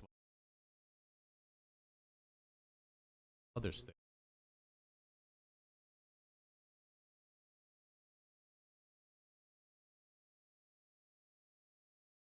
One may say that they could claim having no right to do. Have you told Viktor Orban that he can have part of Ukraine?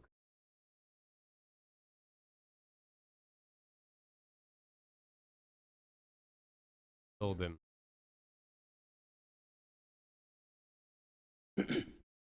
We have not even had any conversation on that.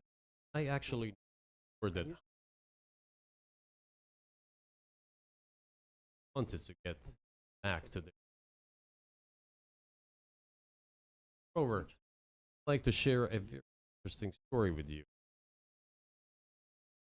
I digress. Personal. Somewhere in the early went a car and Leningrad.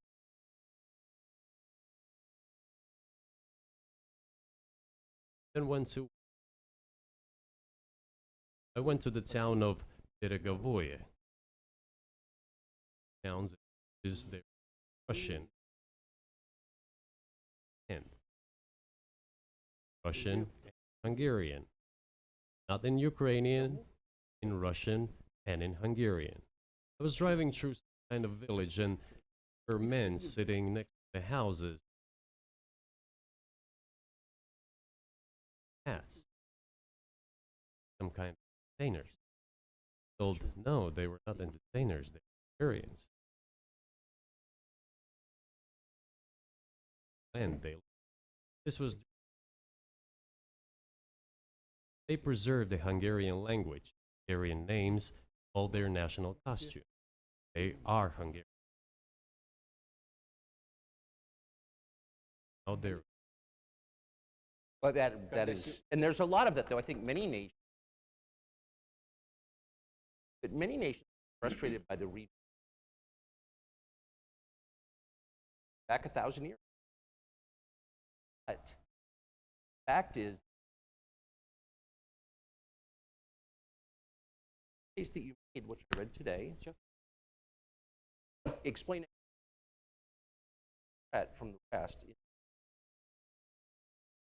That's what got you.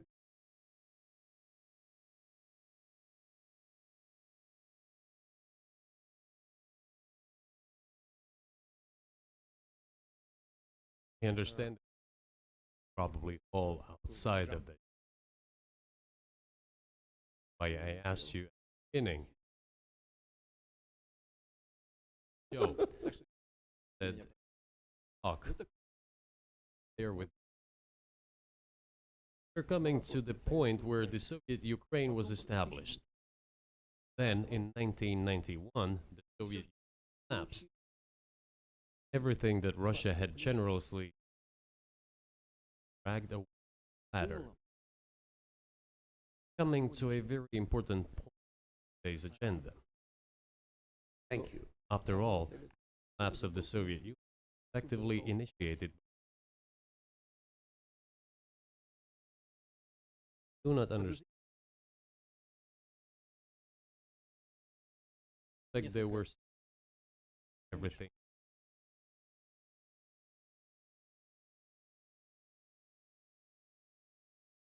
First, I think that then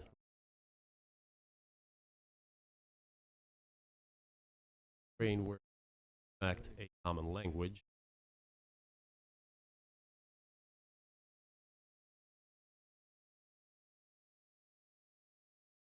Third person there.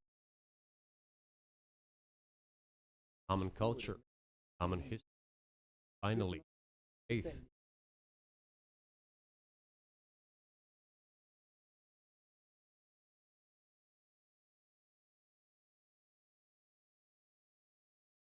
Until together make our good.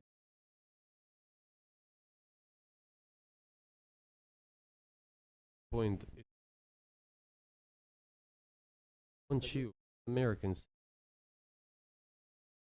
Oh. The former Russian leader. Therefore, there were no longer any ideology. They even agreed fairly and believed this would be under the so-called station operation. What Russia expected. Oh,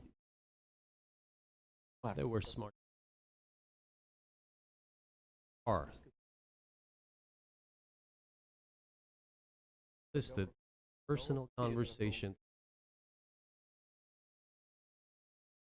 Union. A new security.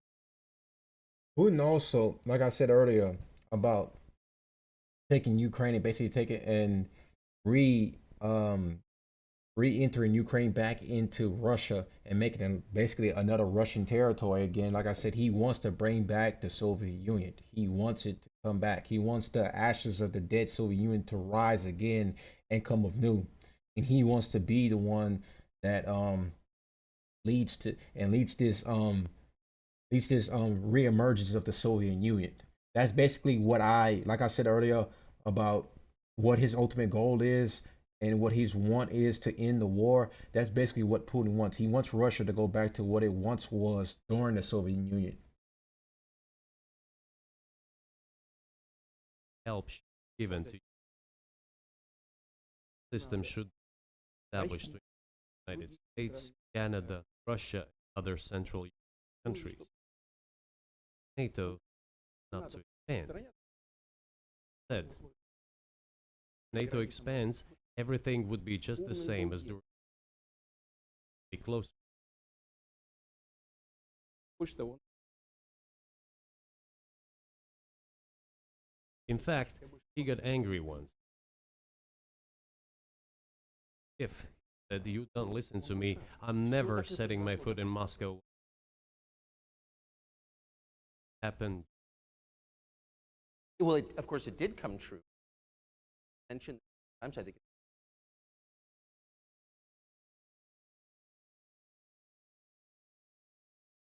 Fine. Never I except to say Russia, but China, the West. What about Russia? Do you policymakers?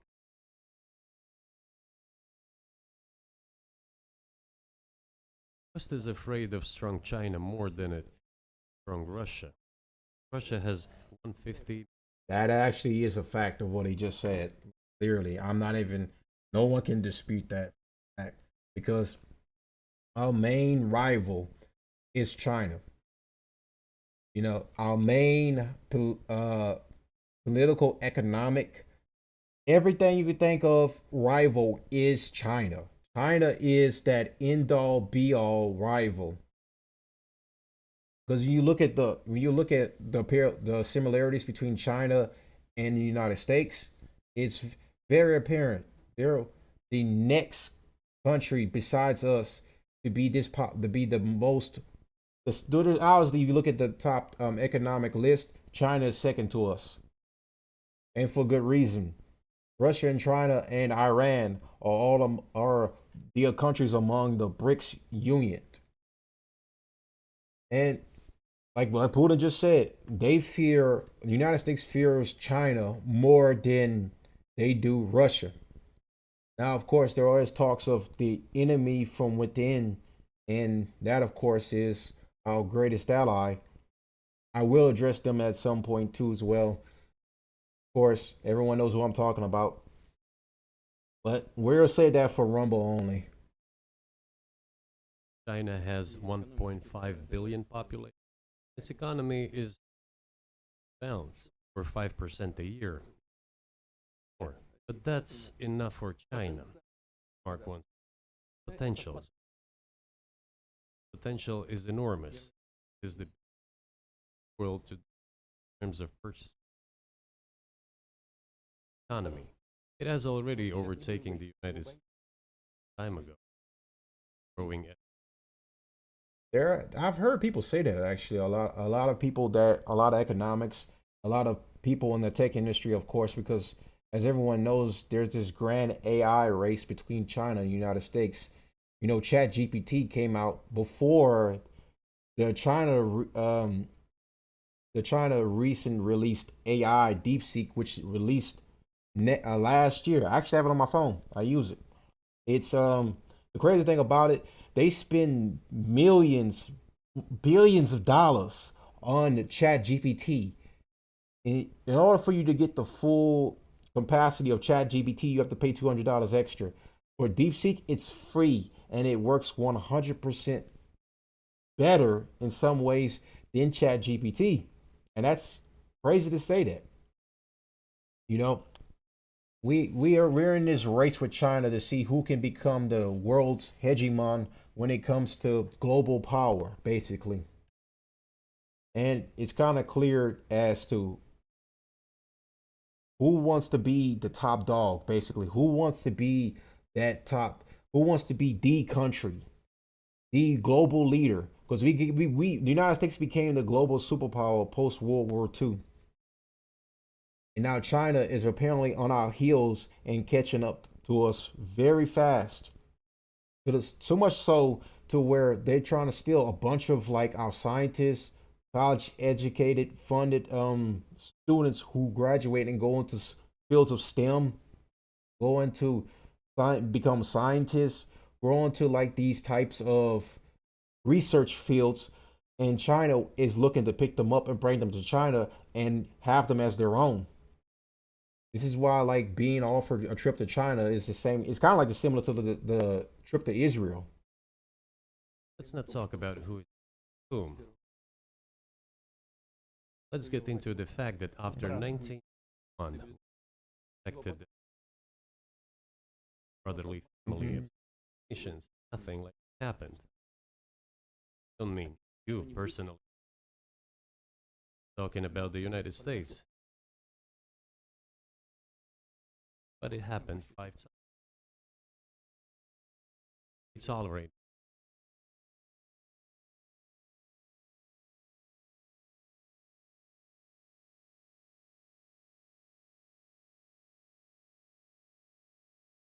Moreover, I've also said publicly before was a moment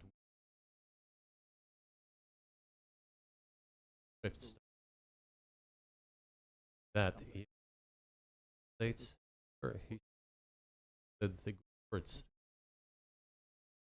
everything he's at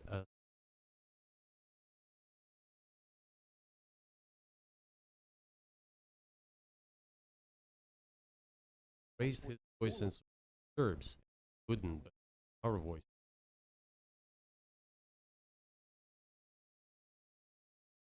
Too. Russia could help raise curbs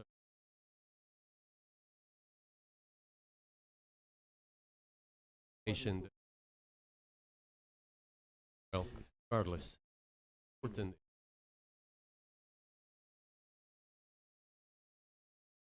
of in was the United States that led the Step away for another minute. Gotta take a quick piss. bottom. Moreover, when Russia protested and expressed its resentment, what was said? The UN Charter and international. Now everyone in. But at that time, everything was outdated. Everything had to be changed. Indeed, balance of power, but not in manner. Yeltsin was immediately dragged through the mud. Nothing. Well, became president. We should.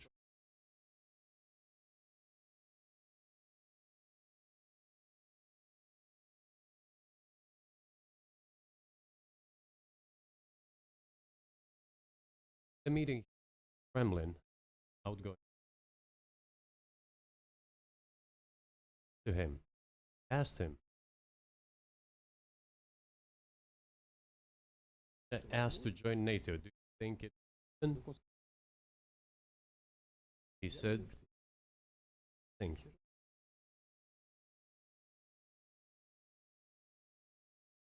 Said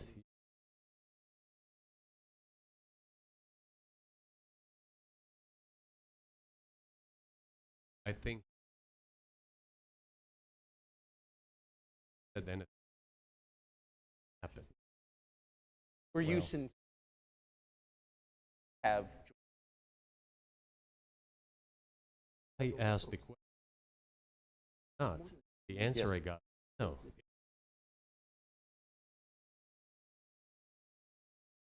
But if he had said yes, would you have?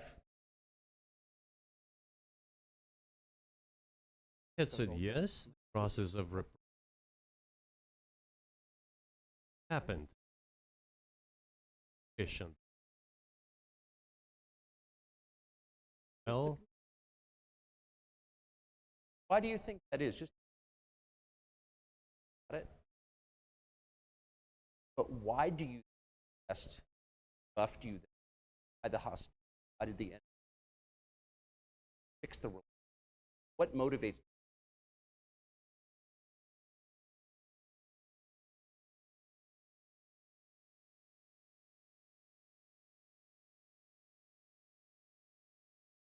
We're not bride and groom. It's not about those kind of matters, circumstances. We just realized we weren't welcome there. Okay, fine. But let's build relations in another manner. Common ground. Why we receive response. I can only pick a country, opinion, states, issues. I will give you another example now concerning Ukraine. The US leadership exerts pressure. Members vote, even if they do not like something. Now, I'll tell you what happened in this part with you. All right, so I guess we're in the video right there. Like I said, we won't going to spend too much time on the interview. So let me go pull my face back up. So now let's go over the last little key points in my notes. So what was the international response to this war? So as you see, there were sanctions. Of course, I brought that up earlier. U.S., the EU imposed several sanctions on Russia, banks, oil, officials. UN condemnation. 141 countries demand Russia withdrawal. March 2022. NATO, EU reject Russia's demand to bar Ukraine from membership, provide arms and funds. And in the ceasefire talks, of course, this is what's currently going on right now. U.S. pushes for peace. Trump priority 2025, partial 30-day ceasefire, March 2025. And Russia demands Ukrainian withdrawal from annexed regions. NATO exclusion. I mean. All right, so like I said, and then also, like I said, casualties, hundreds of thousands, military, civilian, estimated vary. We don't really, like the numbers vary depending on what the source you go by. Refugees, 3.7 million internally displaced, 6.9 million fled Ukraine, 12.7 million need humanitarian aid. 2025 global food crisis, Ukraine gain exports disrupted. I read this all earlier, but I'm just doing an overview, doing the final review of the video before we move on to like some we're gonna start reacting to some police shootings after this. Energy price spikes. U.S. diplomacy. Trump threatens sanctions if no ceasefire talks with Putin. Zelensky ongoing. August. We just brought that up earlier. August 2025. Current status of August 2025. Russia holds 20% of Ukraine. Advances on Ukraine conducts drone strikes. Of course, brought that up earlier. Ceasefire negotiations falter. Russia insists on territorial concessions. Ukraine demands sovereignty. And U.S. proposes final offer for peace. Outcome uncertain.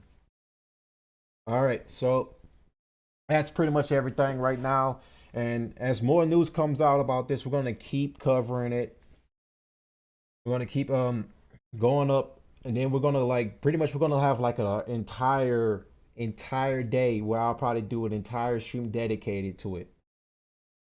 And just give you guys like an entire history of Russia, actually, because Ukraine was at one point part of it. And as you can hear from Vladimir Putin, who goes over Ukraine's entire existence and how it's all tied back to Russia. So, like I said, we are moving on now from this. Go ahead and close out some of these tabs. And I'm about to open. Let me go ahead and find some police shootings. John Mearsheimer apparently breaks down the Trump-Putin summit. That was like 17 hours ago on one of my favorite independent news coverage of independent media people, Breaking Points. Breaking Points.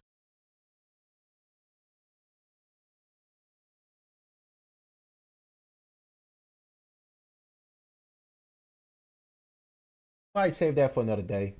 You know, next stream I might when we do the next stream, we'll probably look over that interview.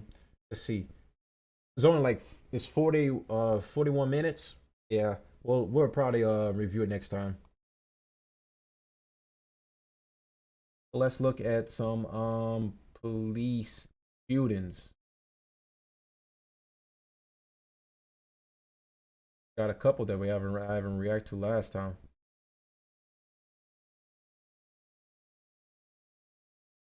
All right, let's see which one.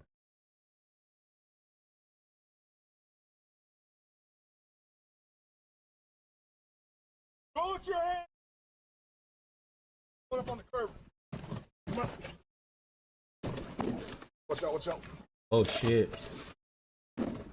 Stay signal 5.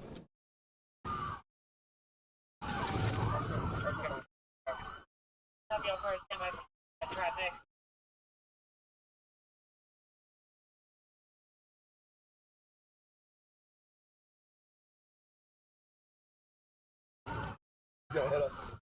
Watch out. Push it. Come on. I got my gun out. You good, go. I bailed. Wait. Hey, we're gonna shoot. I got it. He backed into our cruise. Stopped over here. God, what the hell? What the hell? Okay. Yep. Ready. Oh man, he ain't going nowhere now. Yeah, if I was him, I'd surrender too. He's not going nowhere.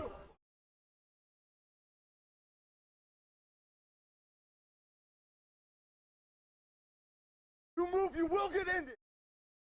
I got him. My right shoulder. Get the car. Turn on your back. I got legs. I got legs. Fucking arm off.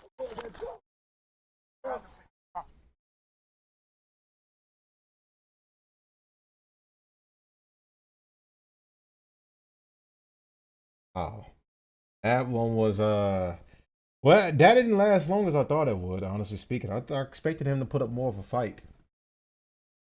I expected him to put up more of a fight than that.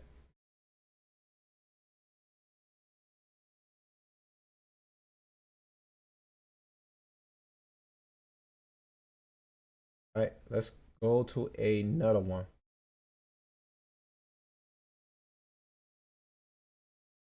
Let's see.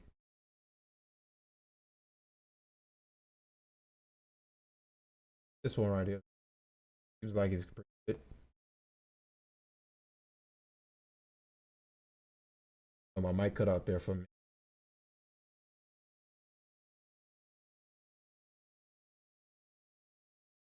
Okay, so apparently there's no sound.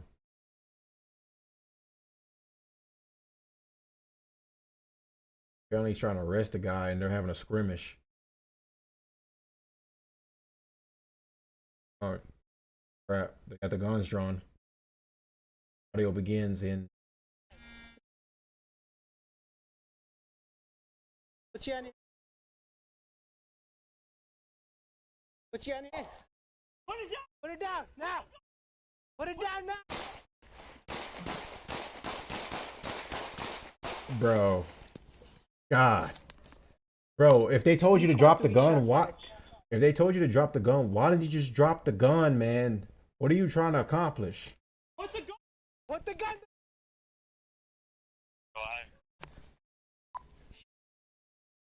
Held down. 33.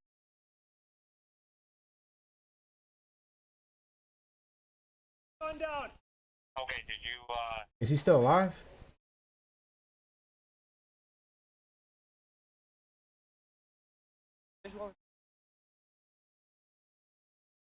one location and work on getting us 33 Genesee Street, 223 12. Yes, we are involved. EMS. How far? I got to start. Cheryl, start EMS.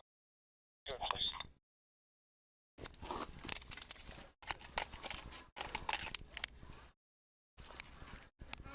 Let the east side. How far? Come. He's hit his chest. Here, get him. 9-7.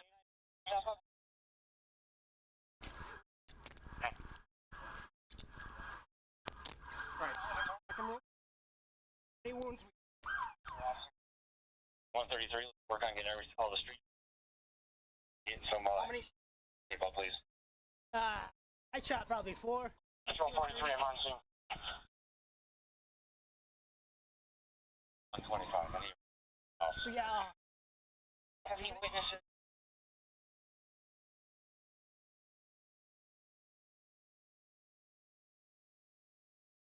Yo, I.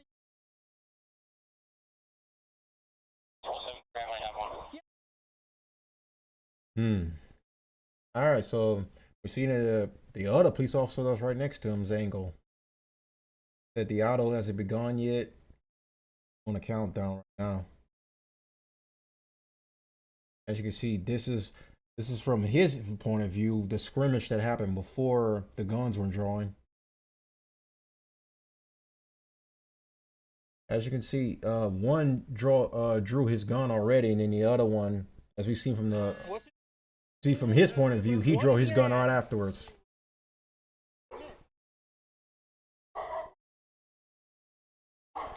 Put it down! Put the gun!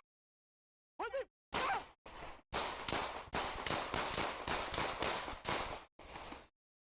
Oh man, this could have been avoided if he just dropped the gun. Why? What do you have to prove by just hold on to the gun when they say just drop the gun? At that point, your ass is finna get lit up.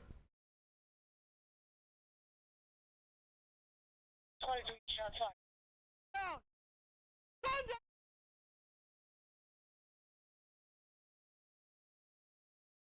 Held down. 32. Finish. Put the gun down! Okay, did you?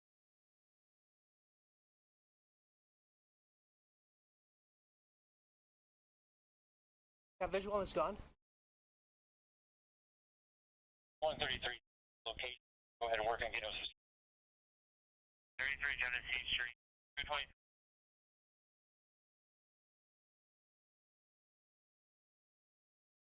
Sorry, EMS. How far? I got everyone start. Move it.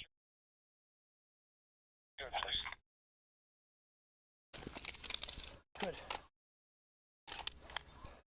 That guy's not moving yet. He's done for.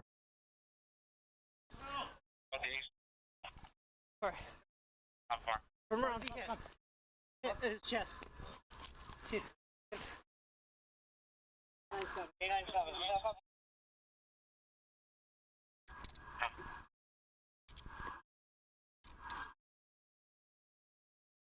Wounds we got. 133. All the streets shut down. Yep. Yep, it says in description, yeah, he's deceased. Tape up, please. Probably 4 for 2 or 3.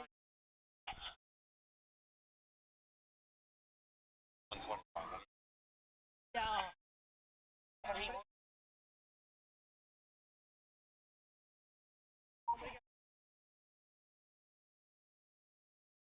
No,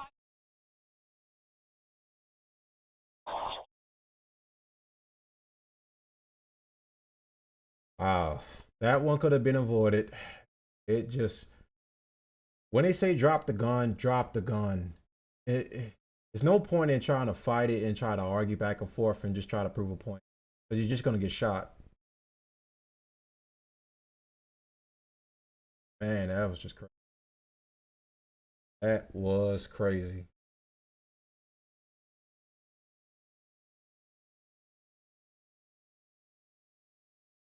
Let's see.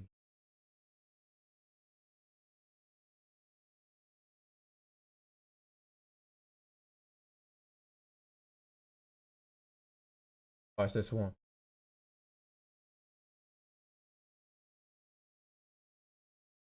No audio during 1 minute buffer.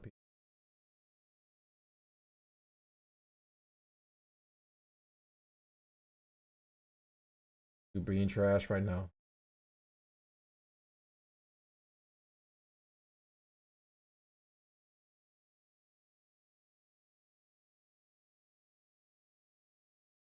Can I help you? I'm on my way to work right here at the recycling center. Can I help you? That's because it looks like you have. Oh, no, no. Hello? I like this all night. All night. Look, I'm going right there. You guys can go with me? Wow, what the what the hell? Shit!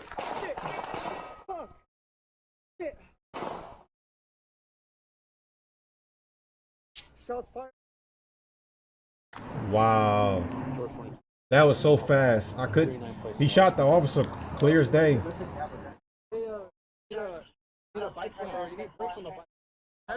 Now we're seeing his buddy's point of view. I wonder, did he shoot him? Did he catch him? Or he got away?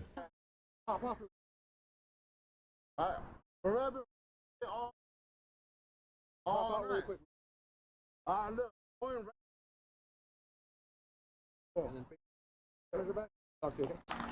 Damn, look, he's just taking off. Oh shit! So they did. So he's still running. Okay, so he's still running. That's them stopping him clear. Can I help you? I'm on my way to work right here at the recycling center. Can I help you? That's because it looks like you have. I wonder, was he really off to work? Hello? I like this all night. All night. Look, I'm going right there. You guys can go with me? Look at it, about to take off running. Damn.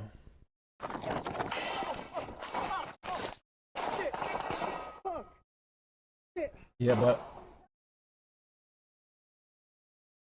Shots fired.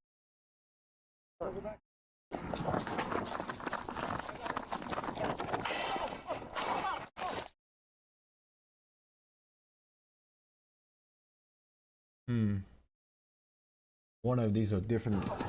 Okay, yeah. Two more officers' point of views.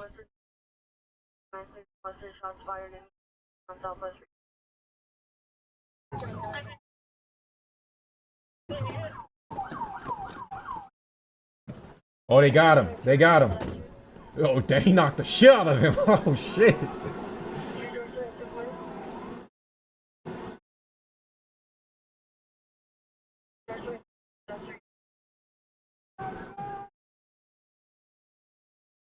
Wow.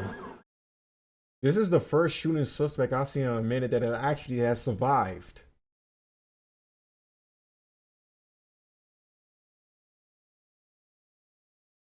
I'm gonna fucking shoot you. Shoot you. Man, Hispanic running southbound. I'm gonna fucking shoot. Got him.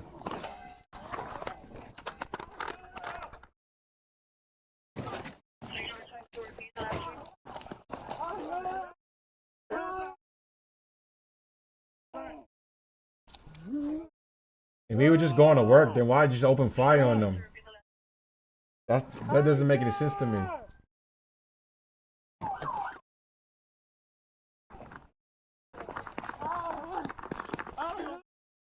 Boy, beating the crap out of him.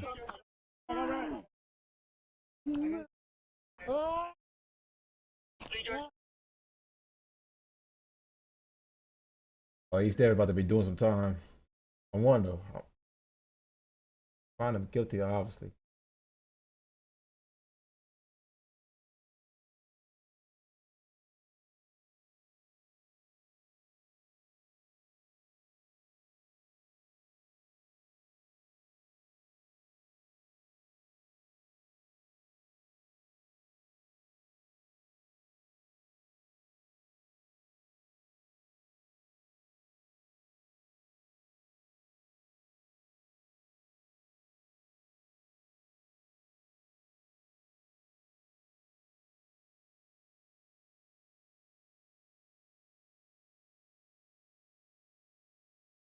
Doesn't say how long he got booked for.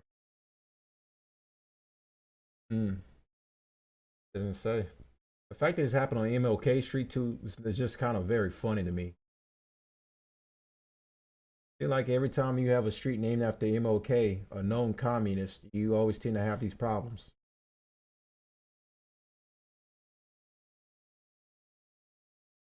You also can find affordable housing too as well. Go figure. Let's see.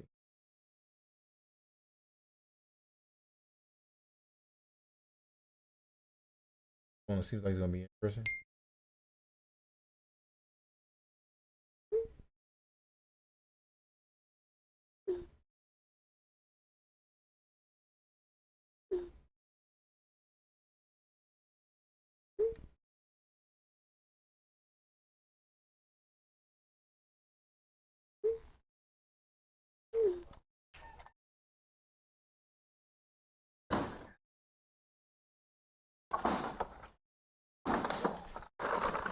Oh, they come prepared. Justin, it's the sheriff's office. Come out with your hands up. Come out here. Yeah. Justin, it's the sheriff's office. Come out with your hands up. We know.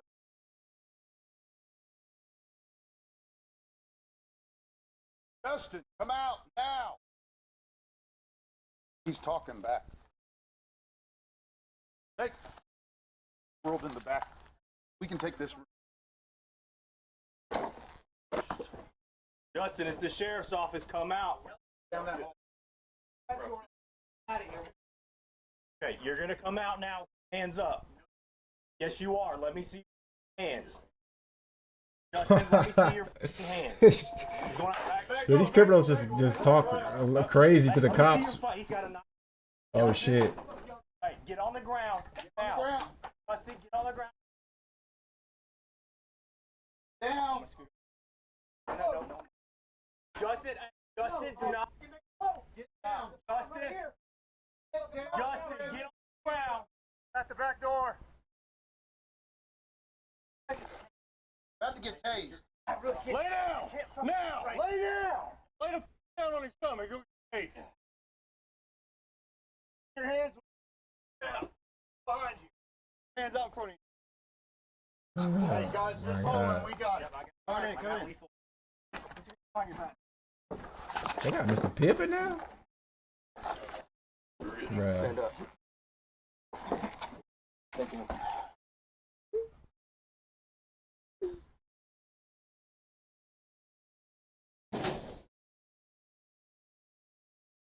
Damn, he had a machete and everything. Oh, could have been. Thank God they showed up because this idiot looked like he's about to ready to do something very crazy. All right, let's.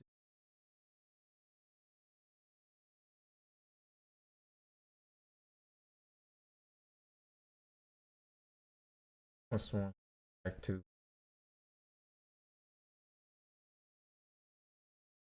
Did I watch this one already? I think I did.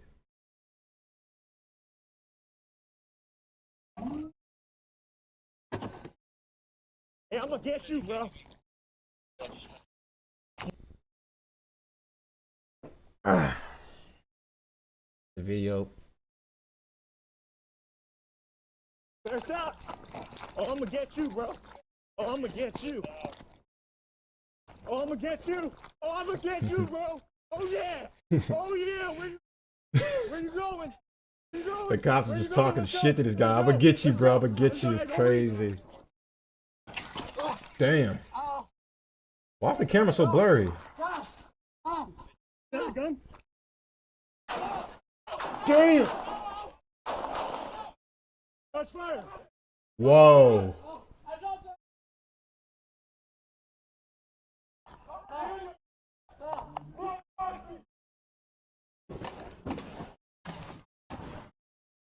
Hey, Greg. All right, so I got a good video. This one's a better quality.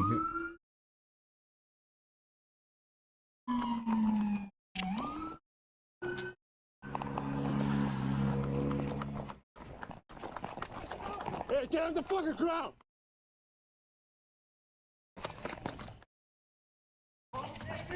County in foot pursuit. Cops 12. Hey, gun!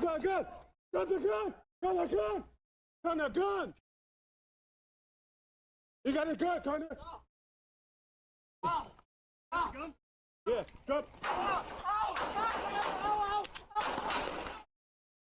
Man, he's still alive too.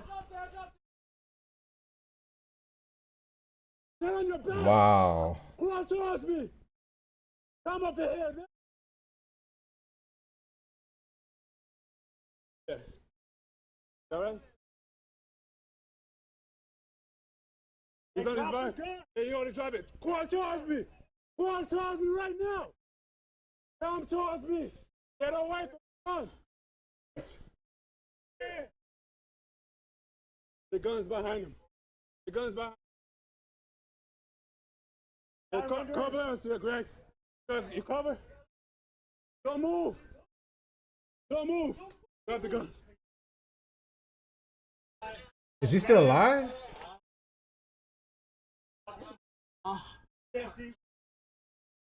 I wonder, did he survive, actually? So Melendez Torres was running. Deputies saw that he had a gun in hand and the deputy number one. After then, number one took Melendez Torres to the ground. Melendez Torres was still holding the firearm. Deputy one asked, "Is that a gun?" Deputy two responded, "Yes." He discharged his service weapon, followed by deputy number one. After deputies 1 and 2 discharged their service weapons, Melendez Torres was on the ground with the gun next to him near the loading dock. The spike approached, secured the firearm, and begun rendering aid. Deputies continued providing medical aid until the arrival of the paramedics. Melendez Torres was transported to critical condition. All right, so it says it said he didn't die. So I mean, I'm assuming he's not dead.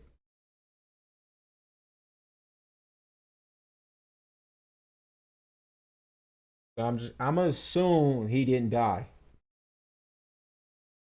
Let's see some other things.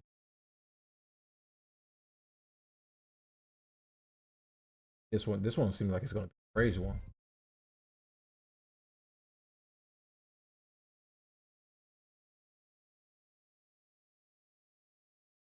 Stream is winding down now, so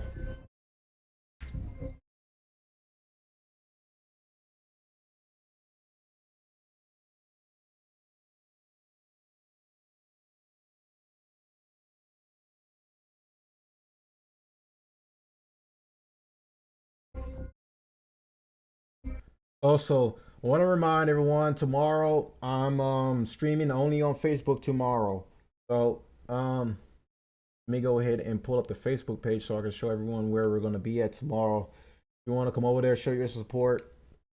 I will upload the video core. I will upload the full stream to YouTube and to Rumble as well.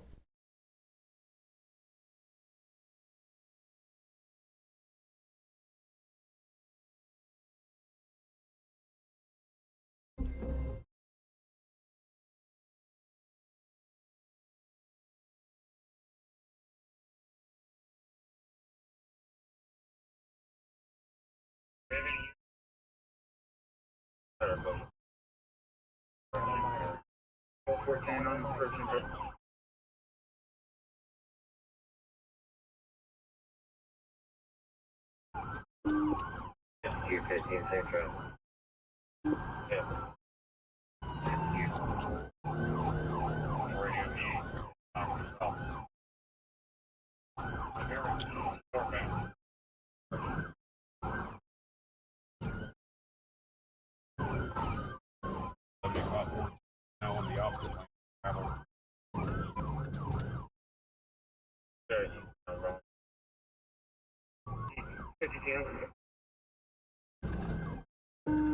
Let's go to the eastbound lanes of travel down the correct direction. We have a unit behind him, 3 behind him. Yeah, boy, try to ramp. We're going to notify GSP. 7514. now entered the other lane of traffic. Just crashed back over the correct lane. You can get a helo. In 22, he's wrecking. He just wrecked that radio.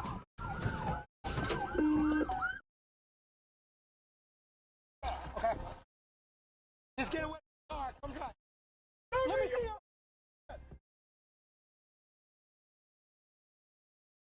Keep your hands. Put your hands up. Watch again. Watch her. Well, they had the dog out. Older looking guy.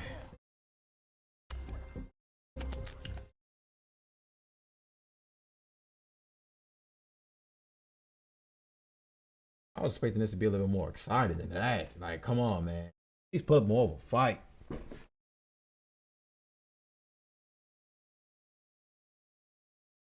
So, let's. Came out 4 days ago.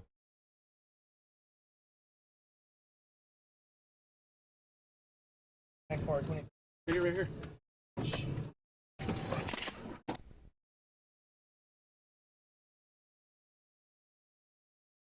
Also, I will go ahead and I will also dedicate a day to true crime. Like I said, I'm gonna have a day where I cover true crime and no politics, of course, just true crime. Gonna pick a case, cover maybe 2 cases I might cover that day. Who knows? Might have a co-host or somebody with me, depending for that podcast. Stay tuned. Trying to expand some more. Also trying to grow the subscribers up.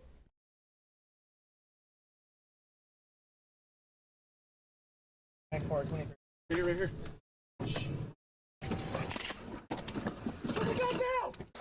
Oh shit.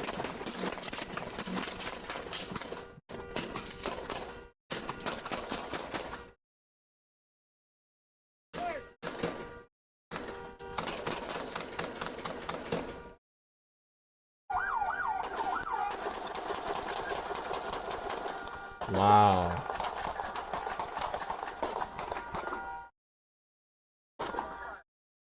On fire, fire. Behind the truck. Wow.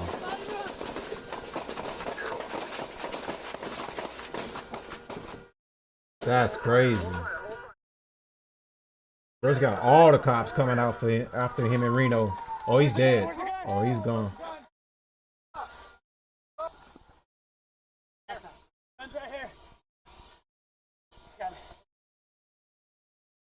That guy's gone for it. What? I'm trying to figure out what was his reason. Guess he had a bad day in the casino, I would assume. All right. I guess we'll react to 2 more. And then I'm out of here.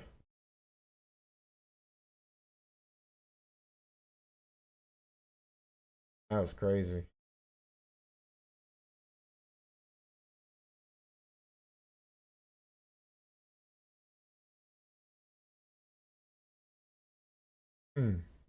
Yeah.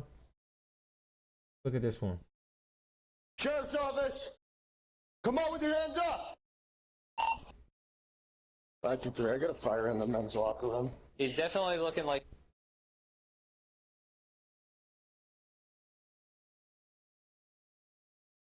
Or play it Sheriff's back. office.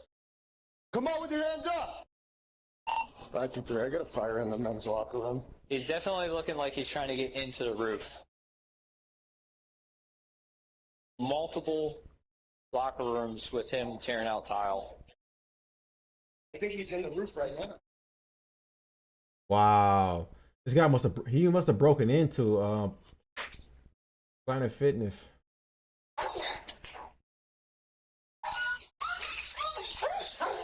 Right there. Room. What the hell? Come here. Hold on. Hold on. Get up. What the hell? I was naked. Don't play games. I'm on one side. Whose car is on that?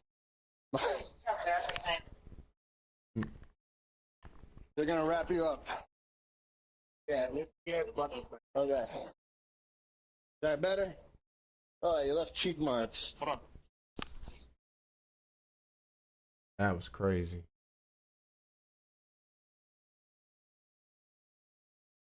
All right, let's see. One more.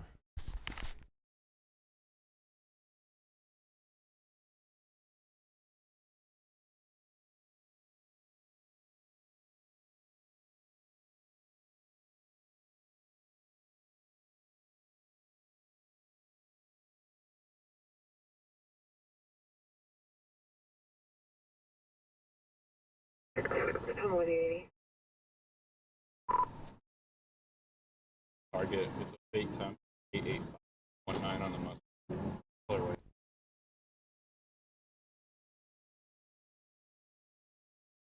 Reason why you're a little nervous? How's that? Police contact. I'm with you. Target, it's a fake time. 8819 on the Mustang. Colorway. Reason why you're a little nervous? How's that? Police contact. Oh, were you falling? Nah, wait. You mind just grabbing the keys for me? Bro, they look like they're high on drugs. I'm gonna put them on top of the hood, alright? So, sure.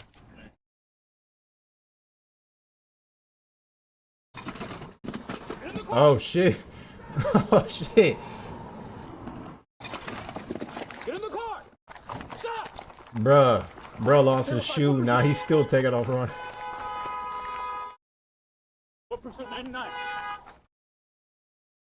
Stop!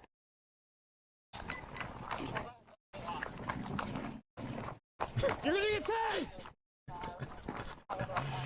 What the hell? Oh, he missed. God damn. Them drugs are amplifying his speed right now. Oh. Oh. Take it on my leg, please. No shit. Is it loaded?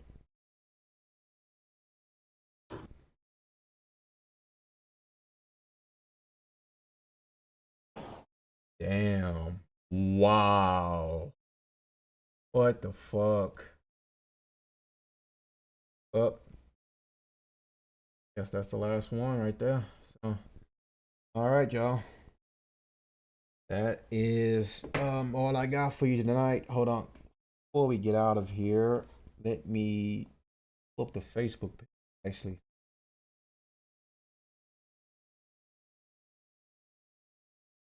Just a minute.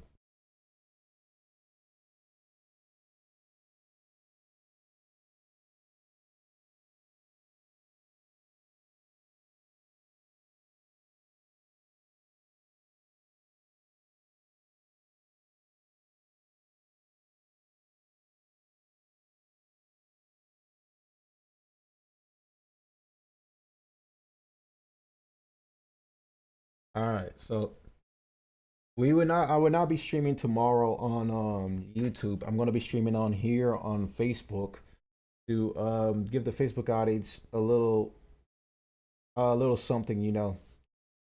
I already shot like a pre-recorded video on here for them, so I'm gonna go live on Facebook tomorrow. So show some love to the Facebook people and come over there. If you watch me on YouTube, do some cultural commentary on there, react to a bunch of different things besides just police shootings. And let me see. Also, let me bring in the hold on.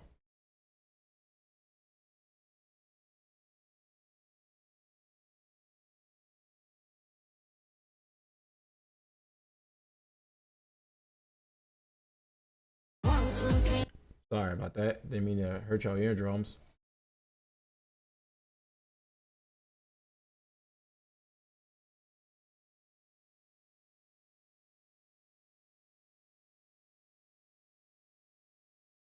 Show some love to the Tonight in America official TikTok page. I posted some clips on here today. I'm gonna make some clips for this stream, obviously, and post them on YouTube too as well. Want everyone to come show some love to the TikTok page. And also let me go to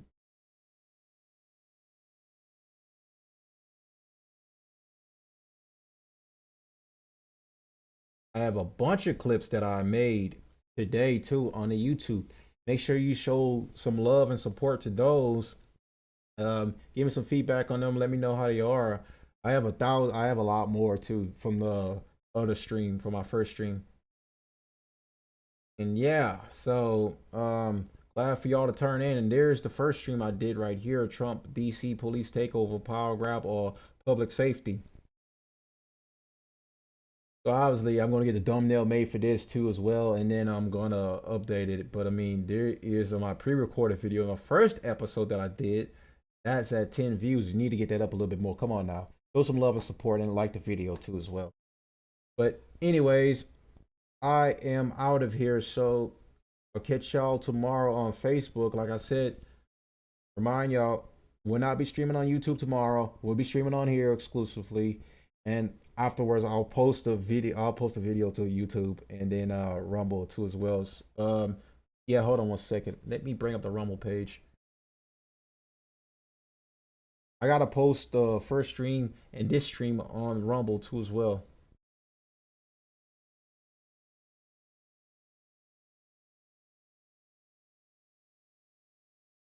So as you can see, this is the Rumble page.